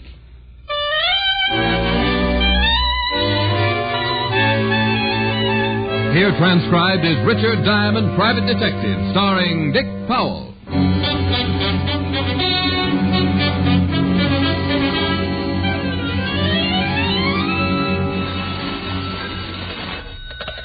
Diamond Detective Agency, your plight is our delight. Helen Asher speaking, a gal alone with just a phone. Oh, clever, Helen, clever. Thank you, sir. After all, you're not the only one who can make up corny slogans. Easy, girl. You're crowding me. Of course, I just might give up my slogans if you were on time for dinner tonight. Well, that's the deal. I can't stand competition. Seriously, Rick, I have a surprise for you tonight. Oh? You inviting a preacher for dinner, maybe? No, nothing like that. But I'm fixing the whole dinner myself, from soup to salad. Oh, great Scott. $4 million and she can cook, too. Well, you just remember to go easy on lunch. I want you to have an appetite by the time you get here. Helen, I couldn't think of eating anything that would spoil my appetite. Besides, the automat won't take slugs anymore. Well, I do believe little old me has a little client. Must be male. I don't hear your fangs clicking. Oh, dear, you're so astute. Bye. Bye. You, Diamond? That's right. Well, what do you know? Odds were 10 to 1 I'd find you in. You don't say. Yeah, now get your hat, pal. It's 45 puts the odds in my favor. Now get up. What are the odds on finding out what this is all about? 100 to 1 right now. You'll find out soon enough, though. Now come on. And Diamond, don't try no tricks. You do when it's even money, you'll be a dead man. Well, some people collect stamps. Me, I collect strange visitors. And the character who led me downstairs to his car was one of the strangest I'd seen all week. He wore a loud-checked vest, purple sports coat, and bright yellow slacks. And every time he opened his mouth, he gave odds on something or other. We drove through town, finally pulled up in front of a ritzy apartment house. He led me back to an apartment on the first floor. Hold it. This is it. Inside, Diamond. That's far enough. Hey, Janet! Janet! I'm right here, Freddie. You don't have to... I told you it was 4 to 1. I could bring him here. Oh, you win the bet, Freddie. Oh, Mr. Diamond. Oh, hello. Fred, if you'd told me she was going to be here, you wouldn't have needed odds. Oh, that's very sweet. I'm a very sweet guy, especially with a gun in my back. Oh, you can put it away now, Freddie, and take a walk. I want to speak to Mr. Diamond alone. Oh. Freddie. Okay. Only the odds are 3 to 1. I should stick around. Mr. Diamond, I need your help. I suggested this to Freddie, and he said he'd bring you. I had no idea he'd force you to come. Well, skip the apologies, honey. Just why do you need my help? My name is Janet Collins. My brother is Bert Collins. Does that name mean anything to you? Well, all depends. There was a Bert Collins sentenced to the electric chair a few months ago. Same one? Yes, but he isn't guilty, Mr. Diamond. Bert was convicted of murdering a bookie, but he didn't. He tried to tell his story in court, but they wouldn't believe him. And I take it you want to tell me his story now? Exactly. Well, I'm listening. Bert went into the pool room to see this bookie about a loan. While he was talking to him, a stranger came in and shot the bookie. Said something about getting even. And the stranger dropped the gun and ran. And, what did Bert do all this time? Well, he was stunned. He bent over the body and picked up the gun just as the police rushed in. It looked like he did it. Only he's innocent, Mr. Diamond. Honey, as I remember it, your brother had a fair trial. 12 men disagree with you about his guilt. I know that. But there's one man who can prove he told the truth. Oh? Well, keep talking. There was a witness to the murder. A little racketeer named Tony Garibaldi was in the pool room when it happened. He saw the stranger come in and kill the bookie. Why didn't this come out at the trial? Because we couldn't find Tony. We? Freddie, Bert's lawyer, and myself. We have witnesses who swear they saw Tony enter the pool room and rush out after the shooting. But you haven't got Tony. No, and he's the only one who can prove Bert is innocent. Unless we find Tony by tomorrow, it'll be too late. Please take the case, Mr. Diamond. Find Tony Garibaldi. Well, I can give it a try. This is a big city, though. Tony could be hiding anywhere. I know it's a hard job, but I'll pay the usual fee, and I'll be very grateful, Mr. Diamond. Very grateful. Mm-hmm. Well, save the gratitude for later, dear. After we find Tony Garibaldi. Oh, Diamond. A pretty face, a sob story, and you get into the screwiest cases. Find a cheap racketeer out of 7 million people. I wonder what kind of odds Freddie would have given me on that. I caught a cab back to my office, picked up my card, then drove down to the 5th Precinct. I was hoping Lieutenant Walt Levinson could give me some lead on Tony Garibaldi. Oh, good morning, Mr. Diamond. Mr. Diamond? Wow, so formal. New policy. Commissioner decided we were getting too lax here at the 5th Precinct. Henceforth, we are to treat visitors with dignity and respect. You don't say. Yeah, and stop grinning. What do you want down here, anyway? Oh, I'm working on a case. You remember Bert Collins? And how? Grilled him after he was arrested. Tough boy. Mm-hmm. Well, I'm working to spring him. Yeah, he was one of the... What? Are you crazy? Collins gets the chair tomorrow night. I know, but his sister says he's innocent. And you believed it? I don't know. She wants me to find a punk named Tony Garibaldi. Says Tony witnessed the murder and can prove Bert didn't do it. Oh, yeah, I remember. That's what Bert told us. We tried to locate Tony, but he's dropped out of circulation. You think Tony really saw the murder? Who knows? Guy next door to the pool room said he saw Tony enter and come out later after the shots. Look, Rick, there's no doubt that Bert did it. The patrolman on the beat rushed in, found him standing over the body with a gun in his hand. Mm-hmm. Well, then why is Tony hiding? And why would Bert's sister want me to find Tony unless she was sure he could free her brother? All I know is we had all the evidence against Bert that we needed. He tried to borrow money from the bookie. Bookie refused. They had a fight. Bert shot him. Open and shut case. Well, maybe it is, maybe it isn't, Walt.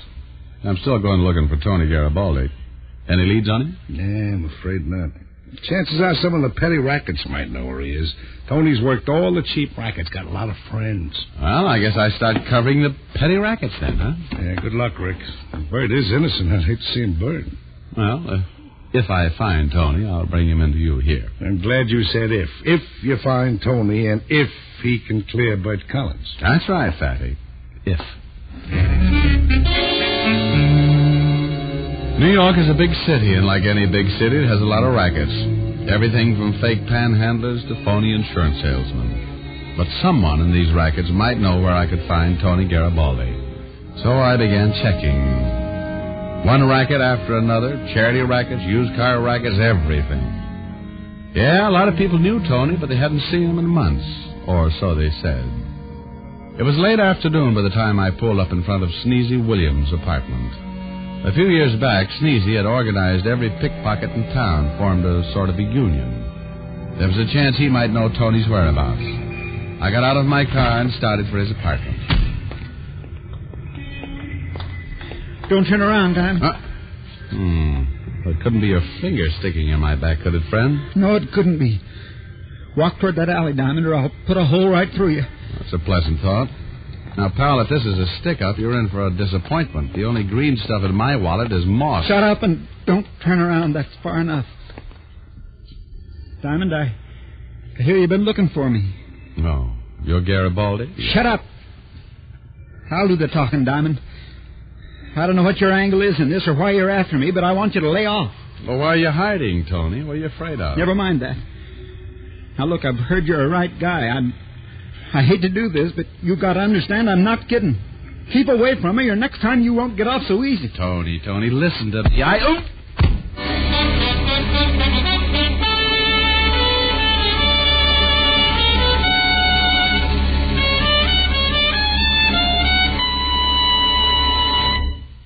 Before we continue with Richard Diamond, here are a few words about smoking enjoyment.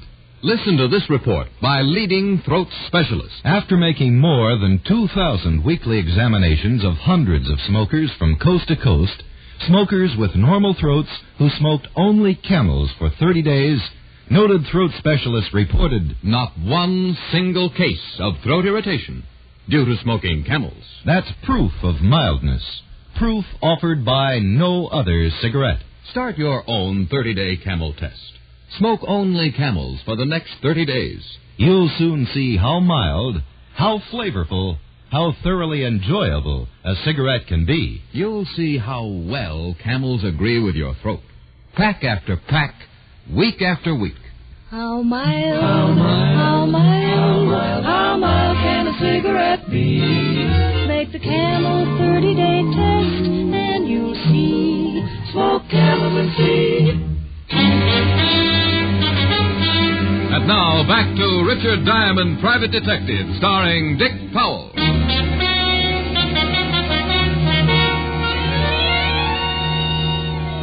I was looking for a little racketeer named Tony Garibaldi. Only instead of finding him, Tony found me. And he left a bump on my head as a not-too-gentle reminder that he didn't appreciate me searching for him. But now I was even more determined to find him for two good reasons. One, he might save Bert Collins from the chair, and two, I wanted to repay him for that crack on the head with interest. After I'd come to in the alley, I went to a cafe on the corner, smoked 4 Camels, had 2 cups of coffee, and washed my face. I felt much better as I walked back up the street to Sneezy Williams' apartment. I climbed the stairs and knocked on Sneezy's door. When the door opened, Sneezy stood there, his face screwed up like he'd just bitten into an unripe persimmon, then... Relief spread over his pudgy features, and he held out his hand. Ricky Diamond. Long time no see. How are you, Sneezy? Bad, Ricky. Awful bad. Come on in. Well, thanks. Ooh, what's that smell? Fumes. For my vaporizer over there on the table. I gotta breathe them. It clears up my head. Oh. I hear you've gone up in the world, Sneezy. Pickpocket union, huh? Diamond, please, don't use that word pickpocket. In the trade, we call it Kittens. Oh, well, I'm sorry. I didn't mean to be disrespectful. Common mistake. Yeah, I organize the boys. It keeps them out of each other's territory, and I get a percentage of all that takes. Well, that explains the fancy apartment. Uh-huh. Only what would do when you're a sick man like me? I got a cold all year round. I've been under a mustard plaster so long I feel like a hot dog. What brings you here, Ricky? I'm looking for a man, Sneezy. Thought you might know where I could find him. Well, it all depends. Come on, let's sit over here by the vaporizer. I gotta sniff those fumes. Who you after, Rick? Guy by the name of Tony Garibaldi. Tony, huh? You know him? Oh, sure. Worked for me a few years back. I haven't seen him lately, though. Where was he living when you knew him, Sneezy? Now, let's see. Excuse me a sec. Ooh, them fumes feel good. About Tony. Oh, yeah. I should know it. Sure. He lived with his mother. Yeah, that's a nice old lady. I've been over there a few times. Oh, but where, Sneezy? What's the address? The address? Ooh, them fumes. You know, these vaporizers come pretty high these days. This one set me back $10. Well, all right, Sneezy. Here's $10. Ricky, you are a kindred soul. Just make with the address, Sneezy. Yeah, the old lady runs a dry cleaning shop over on 79th and 3rd. Right on the corner. You can't miss it. Ooh, them fool. Ooh.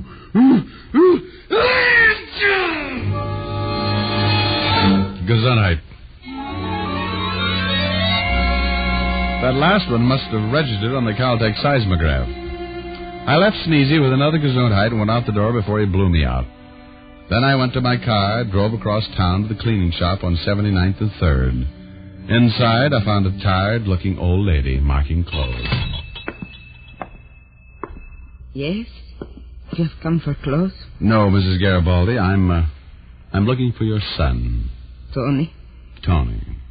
What is it you want with him? I'd like to talk to her. You're from the police?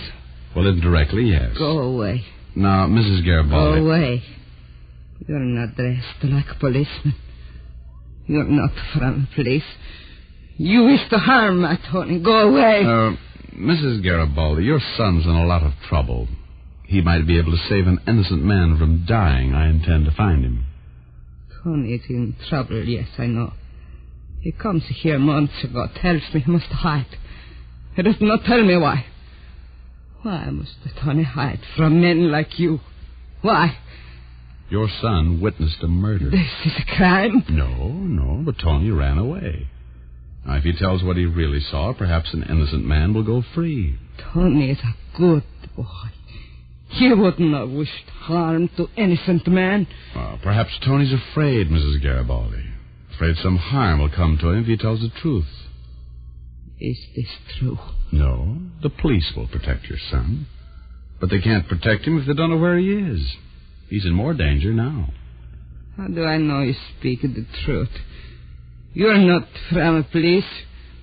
I know you're not to harm Tony yourself. You can check with the police. Lieutenant Levinson, 5th Precinct. He'll vouch for me.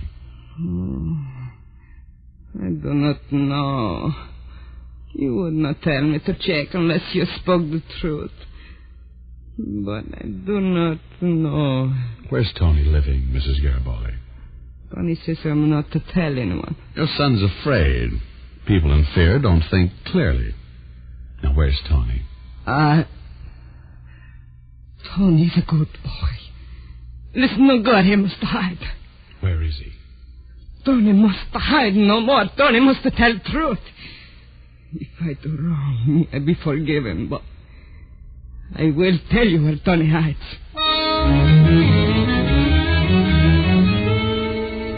Mrs. Garibaldi wrote the address on a slip of paper. I called Janet Collins and asked her to meet me at Tony's hideout. Together, we might be able to persuade him to tell the truth about the murder. When I got to Tony's rooming house, Janet hadn't arrived yet, so I went up alone. And after 5 flights, I didn't bother to knock. What? Hello, Tony. Diamond. Yeah. Now, punk, we'll have a little talk. You get out of here. Leave me alone. Now, stay right there, Tony. I've got the gun this time. And I'm itching to pay you back for that wallop in the alley. I had to do that, Diamond. You don't understand. Well, then suppose you enlighten me. Who are you hiding from? You know as well as I do. They hired you to find me, didn't they? It all depends. Who do you mean by they? Colin's sister Janet and that Freddie character. They hired you, didn't they? That's right. To find a chicken-hearted punk who might be able to save Bert Collins from the chair. You're quite a guy, Tony. Let Bert die because you're afraid you'll risk your own neck. Oh, come off it, Mr. Diamond. You must know why they want me. Sure, I was in the pool room the night of the murder. That's why I got to hide. I don't follow you, Tony. Now, who was it you saw? You're trying to tell me you don't know. I never ask questions if I know the answers. Okay, then here's your answer. Sure, I seen the killer. It was Bert Collins. What? I was at a back table. Bert come in. He didn't see me. And after the shots, I got out of there fast. Ah, you're lying, Tony. Why are you hiding if Bert really did it? He's been convicted. He can't harm you. No, but his sister and that Freddie guy can. After the murder, they got in touch with me. Told me I had to swear I saw a stranger come in and kill the bookie. They told me I had to swear Bert didn't do it. So that's why you ran? Sure, I didn't want to get in trouble with the law. But if I didn't lie, I'd be killed, so I hid out. Tony, if what you say is true, I'm the biggest stoop in town. You gotta believe me, Mr. Diamond. I swear I tell the truth. And please don't tell them where I'm hiding, please. It's too late for that, Tony. You already know. What? Yeah, come on. Let's get out of here. We'll get you to a safer place, and we'll have to... Hold it right there, kiddies. Odds are 5 to 1 I'll pull a trigger. Well. Yellow vest, purple sports coat, and gray gun. Freddie, you're a regular Technicolor nightmare.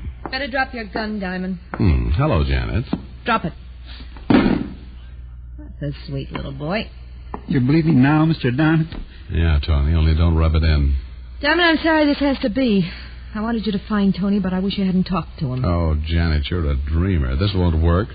Even if Tony does swear Bert's innocent, the police will break his story. Your brother dies in the chair tomorrow night, and the lie can't save it. We'll see about that. It's a chance, anyway. Well, what about it, Tony? You gonna let him take you downtown and lie for them? Well, I don't know. I know Tony, Diamond. Don't try and fill him with false bravado. He knows what Freddie'll do with him. Unless he does exactly what we tell him. Don't you, Tony? Yeah, kid, you know. And the odds are 50 to 1 you'll say just what we want you to say. I'm sorry, Mr. Diamond. I guess I gotta do what they want. Oh, don't be a fool, Tony. Shut up, Diamond. You've talked enough. Freddie, I'll leave you here with Diamond. Tony and I'll wait in the car. Don't be long.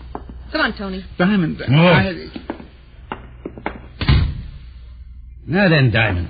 Just you and me. You make the most brilliant statements, Freddie. Yeah, and the odds are... Hey, keep your hands out of your pocket. Oh, take it easy, Freddie. There couldn't be a gun in this pocket. Just got a $50. See? What's the idea? Well, Freddie, old boy, the way I see it, I'm about to be shot. That's heathen money, all right. Well, I can't figure out whether to die a hero trying to rush you or just stand here and wait for you to shoot. Huh? Now, either way, I die. So I might as well decide which way I want it. Thought I might flip a coin. The Diamond, you must be a little off, huh? Oh, Freddie, I didn't admit it before, but you see, I'm crazy about gambling, too. Just like you. Yeah? Sure. You can appreciate a sportsman wanting to go out like this, to die on a gamble. I don't know. Oh, Freddie, relax. Either way, I die. Now, I'll flip the coin 2 out of 3. Heads, I die rushing you. Tails, I wait for you to shoot. It's sort of interesting. Well, here we go. Up. There. Tails. Oh, you're right. 2 out of 3. Up. What is it? Heads. Well, go on. This one tells the tale. Yeah, Freddie, this one tells the tale. I held the coin against my thumb. Freddie was interested now. He was the type who liked any kind of a bet, and in this one the odds were all in his favor. But I always did like long shots. I flipped the coin high. Only this time I didn't catch it. I let it fall to the floor, and Freddie's eyes followed it. This was what I needed. I threw him off balance, and the gun went clattering to the floor. Then my right hand plowed into a yellow vest, and my left hand followed through. And that took care of Freddie. But there was still Janet outside with Tony in the car. I stripped Freddie of his purple sport coat, put it on, and went downstairs. Outside, I saw Janet and Tony in a blue sedan parked at the curb. I lowered my head and went around to Janet's side as fast as I could. Get on the other side, Freddie. Oh, Diamond. No, take it easy, honey. Let me go. Let me go. Oh, just relax now. You'll go somewhere in a minute. Tony. Yeah? Run out the corner and get the cop of the beat to take care of our little friends, will you? And make it snappy. I got a date at 7 o'clock. I wonder how Helen will like me in a purple sport jacket.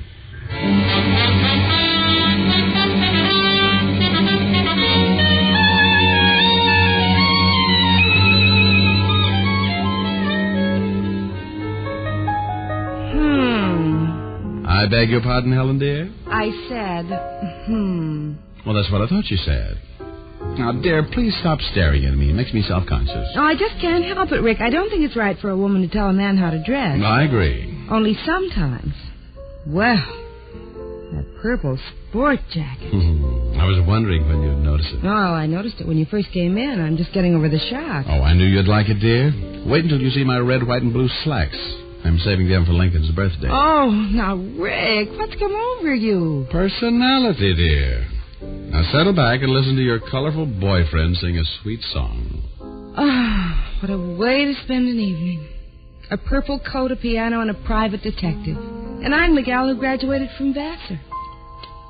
And so to sleep again, as if I'll ever sleep again. These restless nights go on away from you, and so to dream again, as if I'll ever dream again. My darling, since you're gone, my dreams are through. No other arms can ease this ache within my heart. No other lips can kiss away these tears that start. And so to sleep again, as if I'll ever sleep again, as if I'll ever love again anyone but you.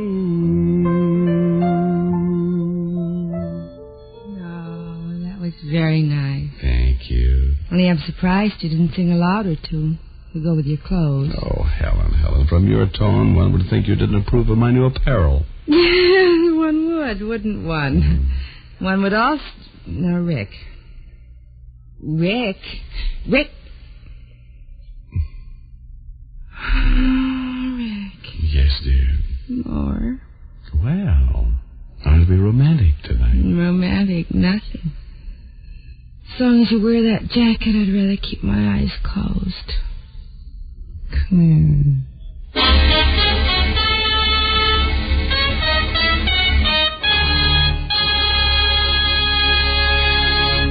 Dick Powell will return in just a minute. What cigarette do you smoke, Doctor? When that question was asked of doctors from coast to coast, doctors in all branches of medicine, the brand name most was Camel. Why don't you smoke Camels, too?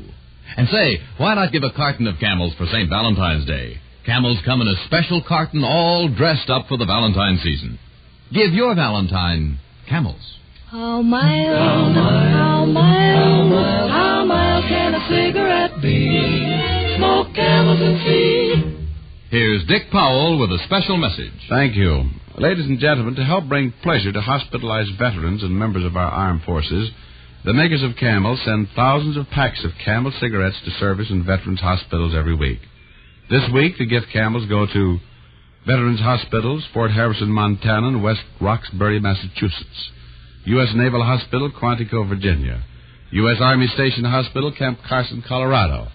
And the Military Air Transport Service, which evacuates virtually all overseas wounded personnel. Now, until next week, enjoy Camel. I always do.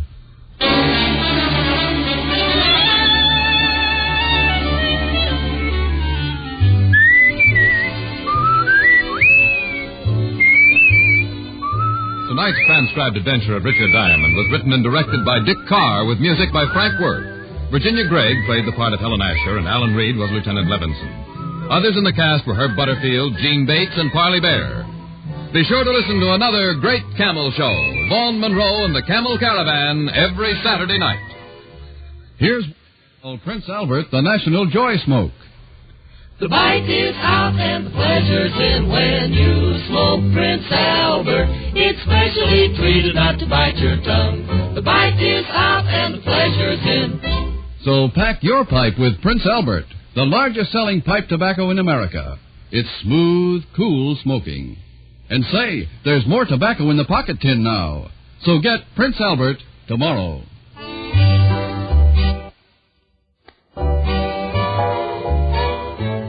Listen next week for another exciting adventure of Richard Diamond, starring Dick Powell.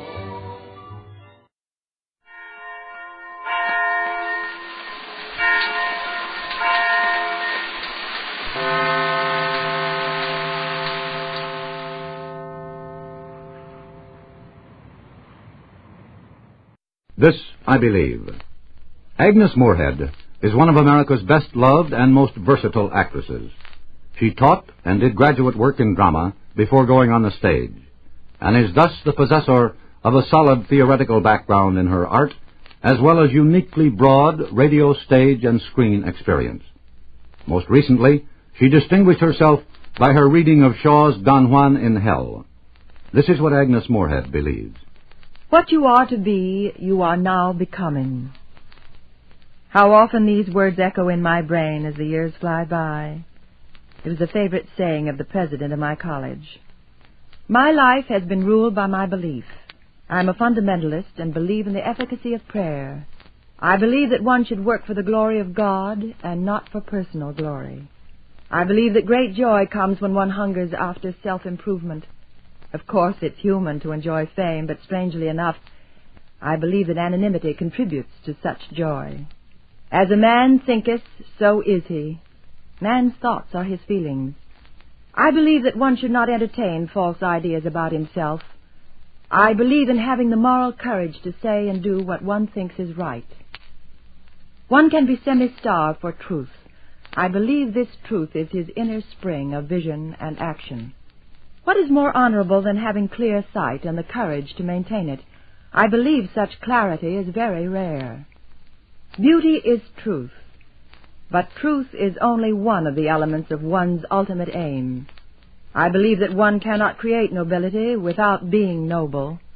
I am in a creative profession, a creative art that is not stimulated or inspired by drudgery or vileness or meanness.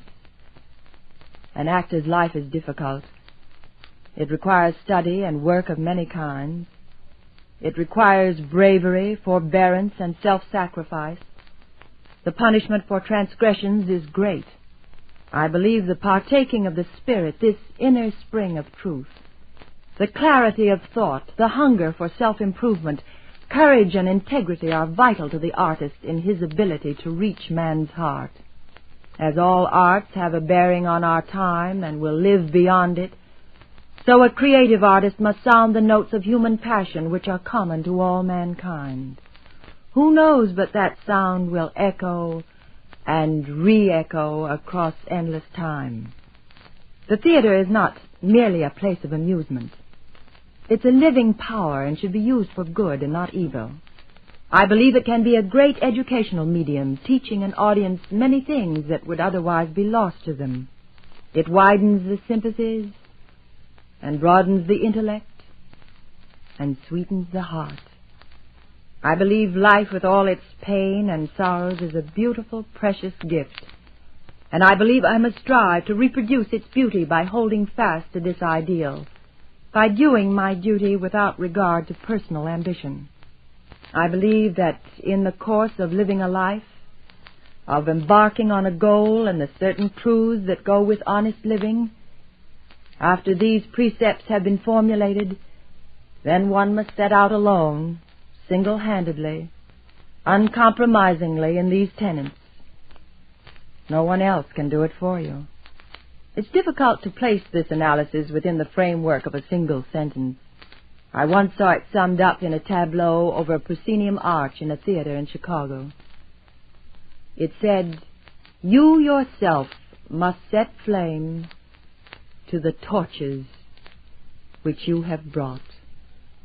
They're the creed of Agnes Moorehead, a fine actress and a warm, sympathetic human being. Mr. District Attorney, starring David Bryan. Mr. District Attorney, champion of the people, defender of truth, guardian of our fundamental rights to life, liberty, and the pursuit of happiness. And now, tonight's story, The Case of the Wounded Killer.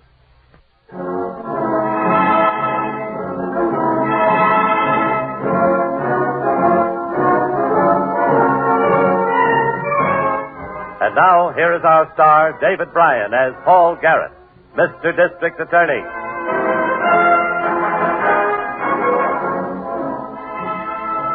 A district attorney knows that there are two kinds of men, those who obey the law and those who break it. This case started with both kinds in a doctor's office in a residential district on the outskirts of town, shortly after midnight. Oh, Doc, it hurts. I'm afraid it's going to hurt more, Jim, unless your father lets me put you under. How about it, Mr. Larson? No. I got to get him out of here as soon as you finish. All right. I'll have to probe for that bullet. Then stop talking and go ahead and probe. Grip the sides of the table, Jim. I'm gripping. Go ahead. All right, I've got it. Hand me those compressors, please, Mr. Larson. Now plug this for now to stop the blood. You'll have to come back tomorrow for a new dressing, Jim. Pain subsiding any now? Yeah, a little better. Mm-hmm. All right. Push that roll of tape over here. Sorry we had to get you out of bed, Doctor. Yeah, that's what I'm here for. Now then, I'll give you a shot of penicillin to combat infection. You better have a shot a day for the next 3 days to play safe, Jim. And stay off that leg. All right. You can help me get dressed, Mr. Larson. Okay. Come on, Jim. Yeah. Just let me get this up. Now then, you'd better give me the whole story, Mr. Larson. I did tell you. Just a simple accident. I was cleaning a gun. Uh-huh. Where and at what time? What do you have to know all that for? The police always want detailed information whenever a doctor treats a gunshot wound, Jim. You're not going to report this to the police. Oh, yes, I am, Mr. Larson. The law requires it. Don't get excited, Dad. Doc's known us for years. He understands we don't want a lot of fuss about nothing. After all, it was an accident. Doc. Yes, Jim? My father didn't do this. And it was no accident. I was just beginning to realize that. Don't pick up that phone, Doc. Holding that gun on me isn't going to change the law, Mr. Larson. Better change your mind, Doc. Take the money and forget it. No.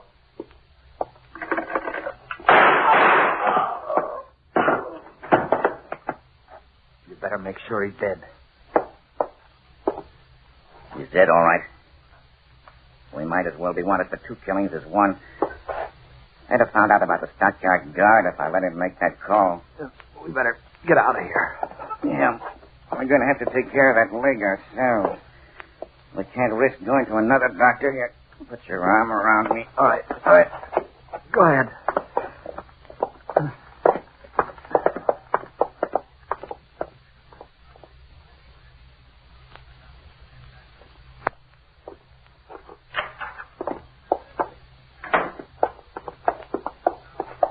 You say the doctor's nurse found the body, Harrington?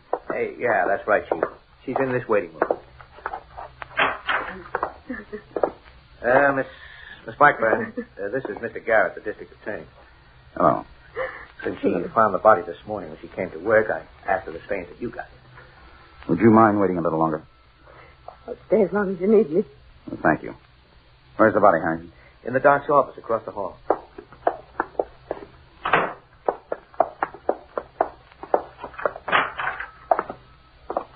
I've been keeping the office closed off. Nobody's been in here but the lab crew. How about the medical examiner? He's on his way. Quite a bit of blood on this examination table, Harrington. Yeah, I wondered about that myself. Instrument tray, surgical dressings beside the table. Hypodermic needle. Looks like an antibiotic. You don't suppose the doctor could have been trying to treat his own wound? The way he's shot, I'd say he probably died in a matter of seconds. Not time enough for this. Besides, the body is 8 feet away from the table. Yeah, it must be somebody else's blood then. The medical examiner can check it by type when he gets here. And I have a few things I want to ask Miss Blackburn.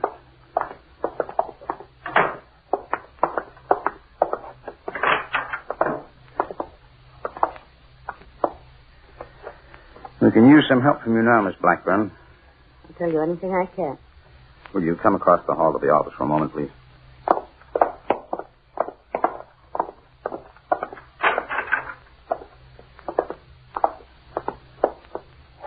You didn't leave the office this way last night, did you?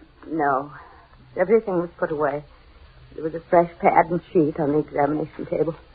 Was the doctor expecting any patient after you left? No, he said he was going to bed early. He usually turned in at 9. A doctor catches his sleep when he can. Oh, we checked the bedroom, Chief. His bed had been slept in. And you see what he's wearing. Robe and pajamas. Poor doctor. I I think you'd better go home now, Miss Blackburn. If we need any more information, we can reach you there. Thank you. Tell the sergeant outside I want one of the men to drive you home in a squad car. Thank you.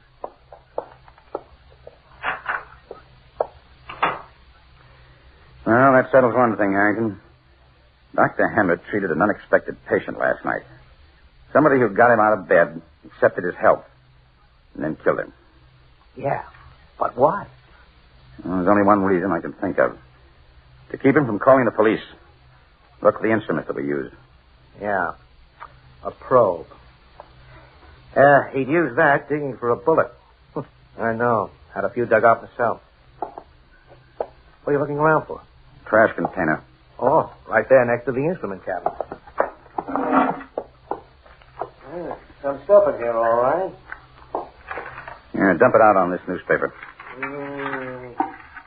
Surgical gauze.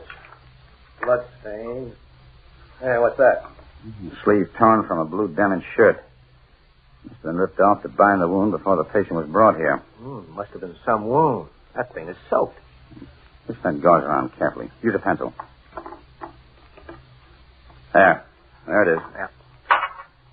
Hey, that's a rifle slug, Chief. Looks like a 30-30 silver tip. The lab boy said that Doc was shot with a revolver. Probably a 38 police special. Well, the man the doctor treated was shot someplace else by somebody else. Both wounds wouldn't be from the same gun. You mean the fellow we're after was in a gunfight before he came here? Well, that's the way it shapes up, Harrington. Losing all that blood, he couldn't have come far alone. Chances are he had somebody with him, helping him. Yeah, that means we've got two men to look for. Yes. The medical examiner will be able to supply us with the wounded man's blood type. I'm going to send this rifle slug and whatever he digs out of the doctor through ballistics. While we're back at the office waiting for it, I want to check on something else. What? Every police report involving gunplay that took place within 100 miles of this city last night.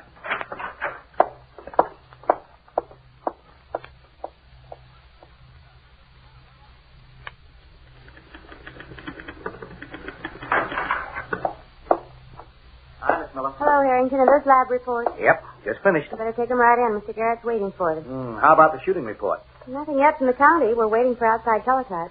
Masterson will bring them up as soon as he gets anything. Okay. Lab reports, Chief. The man the doctor treated was blood type A. How about the ballistics? The slug we found in the container was a 30-30 silver tip, all right? And the lab was right about the gun that killed Dr. Hammett. 38 police special. Any distinctive markings on the bullets? Plenty. They said they'll have no trouble matching them up with the guns they came from, if we find the guns. And we'll find them all right.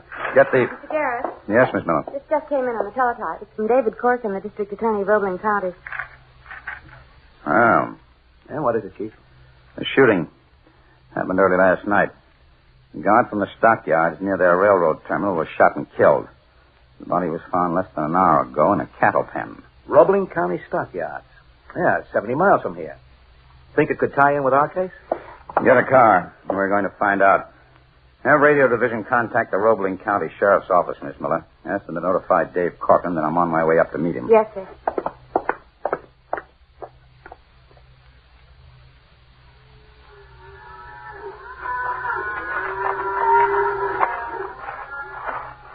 Hello, Dave.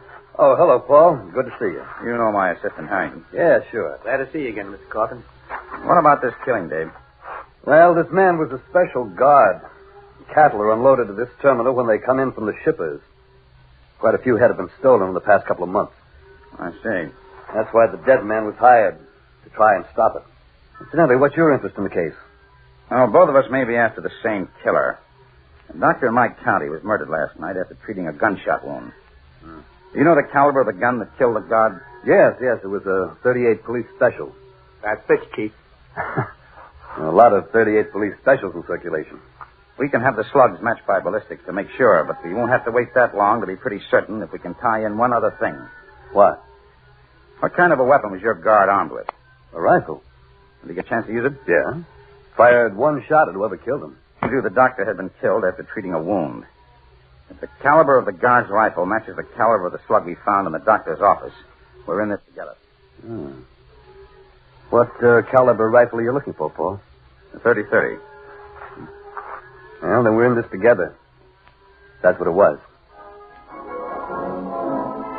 A doctor in my county had been murdered. The same gun that killed him had been used the same night in the murder of a guard at a railroad terminal stockyard 70 miles away. We turned our ballistics findings over to Corcoran's lab men.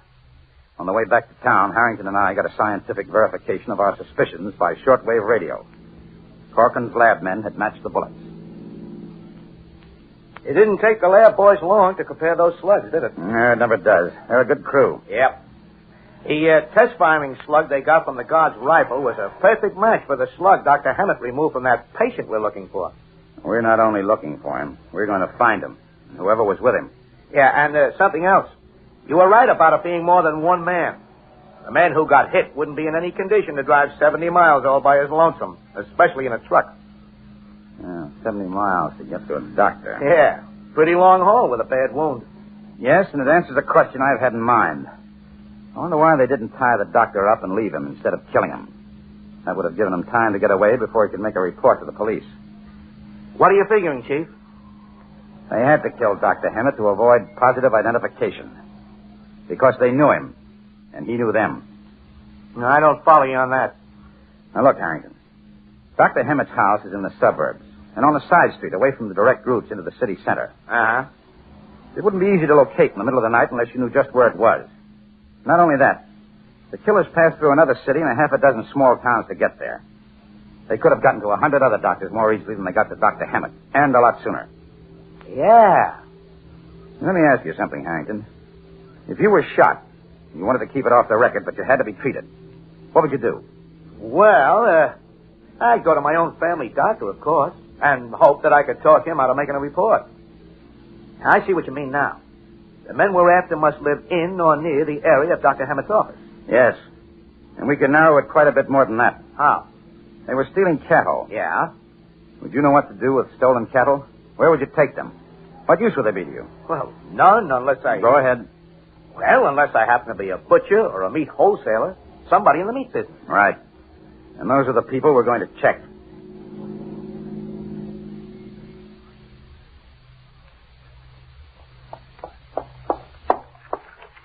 Here are today's reports from the plainclothes squad, Mr. Garrett. Anything? No, they've checked every possible place, even places where hides are sold after slaughtering. There's no trace of the hide brands Mr. Corcoran gave us from previous cattle thefts. Well, none that aren't accounted for by regular shipment, I mean. Nothing from the doctors either. No? The man we're after had a very bad wound. He's taking a big chance if he isn't having it dressed and cared for. He's taking a bigger chance by going to another doctor the way we've canvassed them. Yes, I guess you're right. Hi, Miss Miller. Hi. Hi, Chief. I'm beat. I've been in and out of so many cold storage boxes in the last 2 days, my blood is beginning to wonder if I'm a snowman. No luck? Nothing but government-inspected meat, all sealed and stamped. Another day, and I'll be ready for a hook myself. I must have walked... I'll get Mr. Garrett. District Attorney's office. Oh, yes, Mrs. Farmer. When? Oh, I see. Your husband's store. Yes. Might very well be. I'll tell him right away. Thank you. It was Mrs. Carmen, Mr. Garrett. She's a policewoman in the juvenile squad. Yeah? Her husband's a druggist. Works at the all-night pharmacy at Sutton and Ninth from midnight until 8. He had some trouble with a customer last night. What kind of trouble? Man came in and bought a vial of penicillin. Then he wanted a hypodermic needle for administering it. Mr. Clymer told him he couldn't sell it to him without a doctor's prescription. The man tried to bribe him. When that didn't work, he got mad. Clymer told him to see a doctor and come back, but he stalked out. That could be something, Chief. Yeah, it certainly could. Did Mr. Clymer know the man? Yes, his name's Larson. He just opened a small business a few blocks away from the drugstore. Well, what kind of a business? She didn't know. Yeah, I can tell you, Chief. Here on my list, Larson and Son. Well, what are they dealing? Canned meat. Pick up a search warrant and let's go.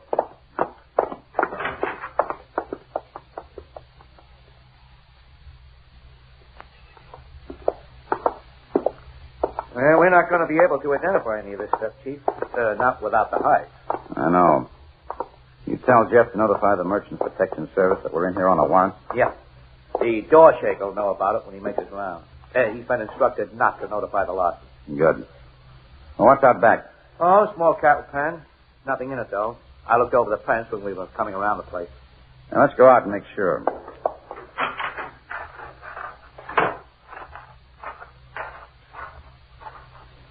Hey, I see. Uh-huh. What are those vats? Waste, I guess. Excess fats.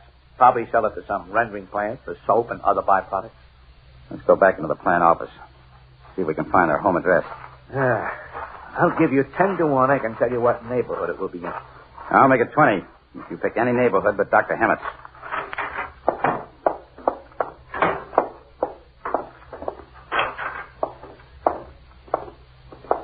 I'll take the desk. You take the filing cabinet.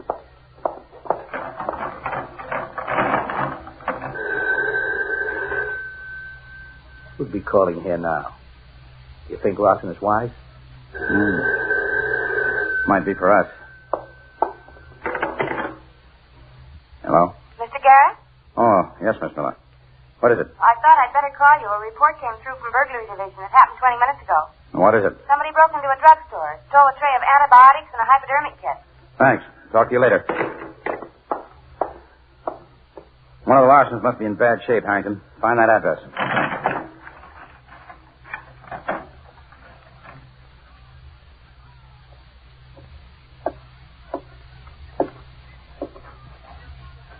Jim. What? You raise your head. Drink this water. Oh, I'm hot. Burning up. This attic is always hot. No. Oh, it's fever. Getting worse. You said your leg wasn't hurting anymore. No, but it's all swollen. Look at it. You get the penicillin. Yeah, but I don't know what to do with it. I'm not a doctor. Oh, and take me to one. Yeah, put the both of us in the electric chair. Get the car. Drive me out of the state someplace. To some mountain area where we can say we've been hunting. All right. I'll get it. Hey. Get the car stopping. Yeah, right out front. Here, let me kill that light. Who could it be? You've been telling everybody not to come. How do I know who it can be? Suppose it's the police. There's no way the police could know anything. I'd better go down and answer. And don't you move around up here. I can hear it all over the house when you do. Make sure that lantern doesn't leave any marks on the rug when you move it. Don't tell me what to do. Just don't move up here. Push the cover back in place after me. All right. Be with you in a minute.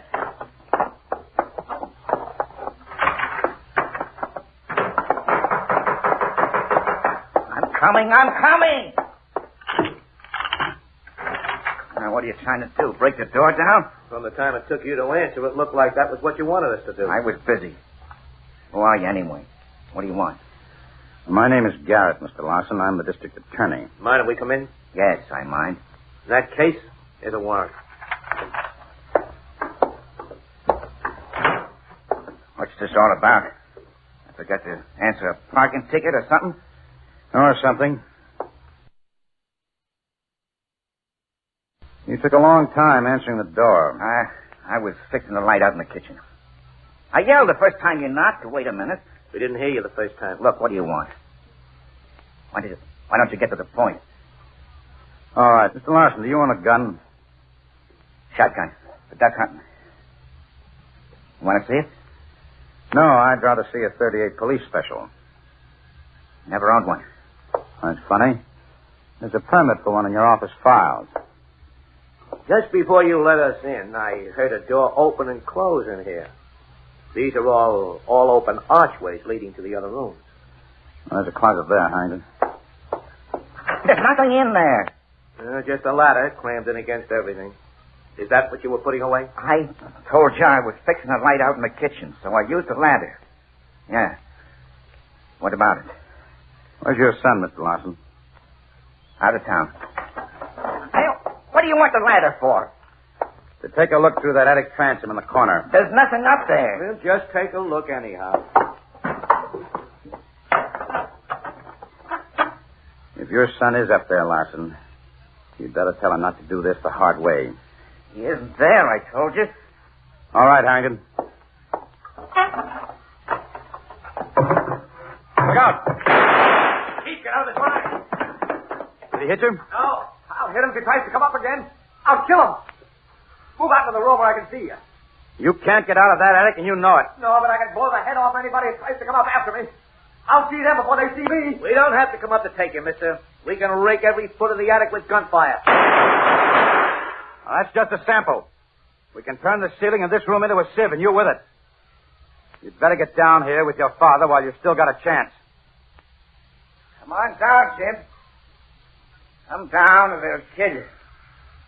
Well, how about? All right.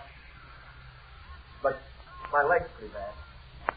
You'll have to help me. Just to keep it friendly. Open that transom all the way and throw your gun down first. All right. All right, Harrington. Come on. Slide down. Grab my shoulder. Be careful, my leg. Nothing's been done for it for 3 days. What do you want? Sympathy? I wish you had this instead of me. Yeah, I did. There's one thing you could count on. I wouldn't kill the man who could fix it for me. As it is, we're going to do more for you than you did for him. What? Call an ambulance. Jim Larson did not live long enough to be brought to trial. The neglected leg wound resulted in gangrene infection, and he died in prison hospital. His father, Robert Larson, was tried and convicted on a charge of murder in the first degree. The death sentence was mandatory.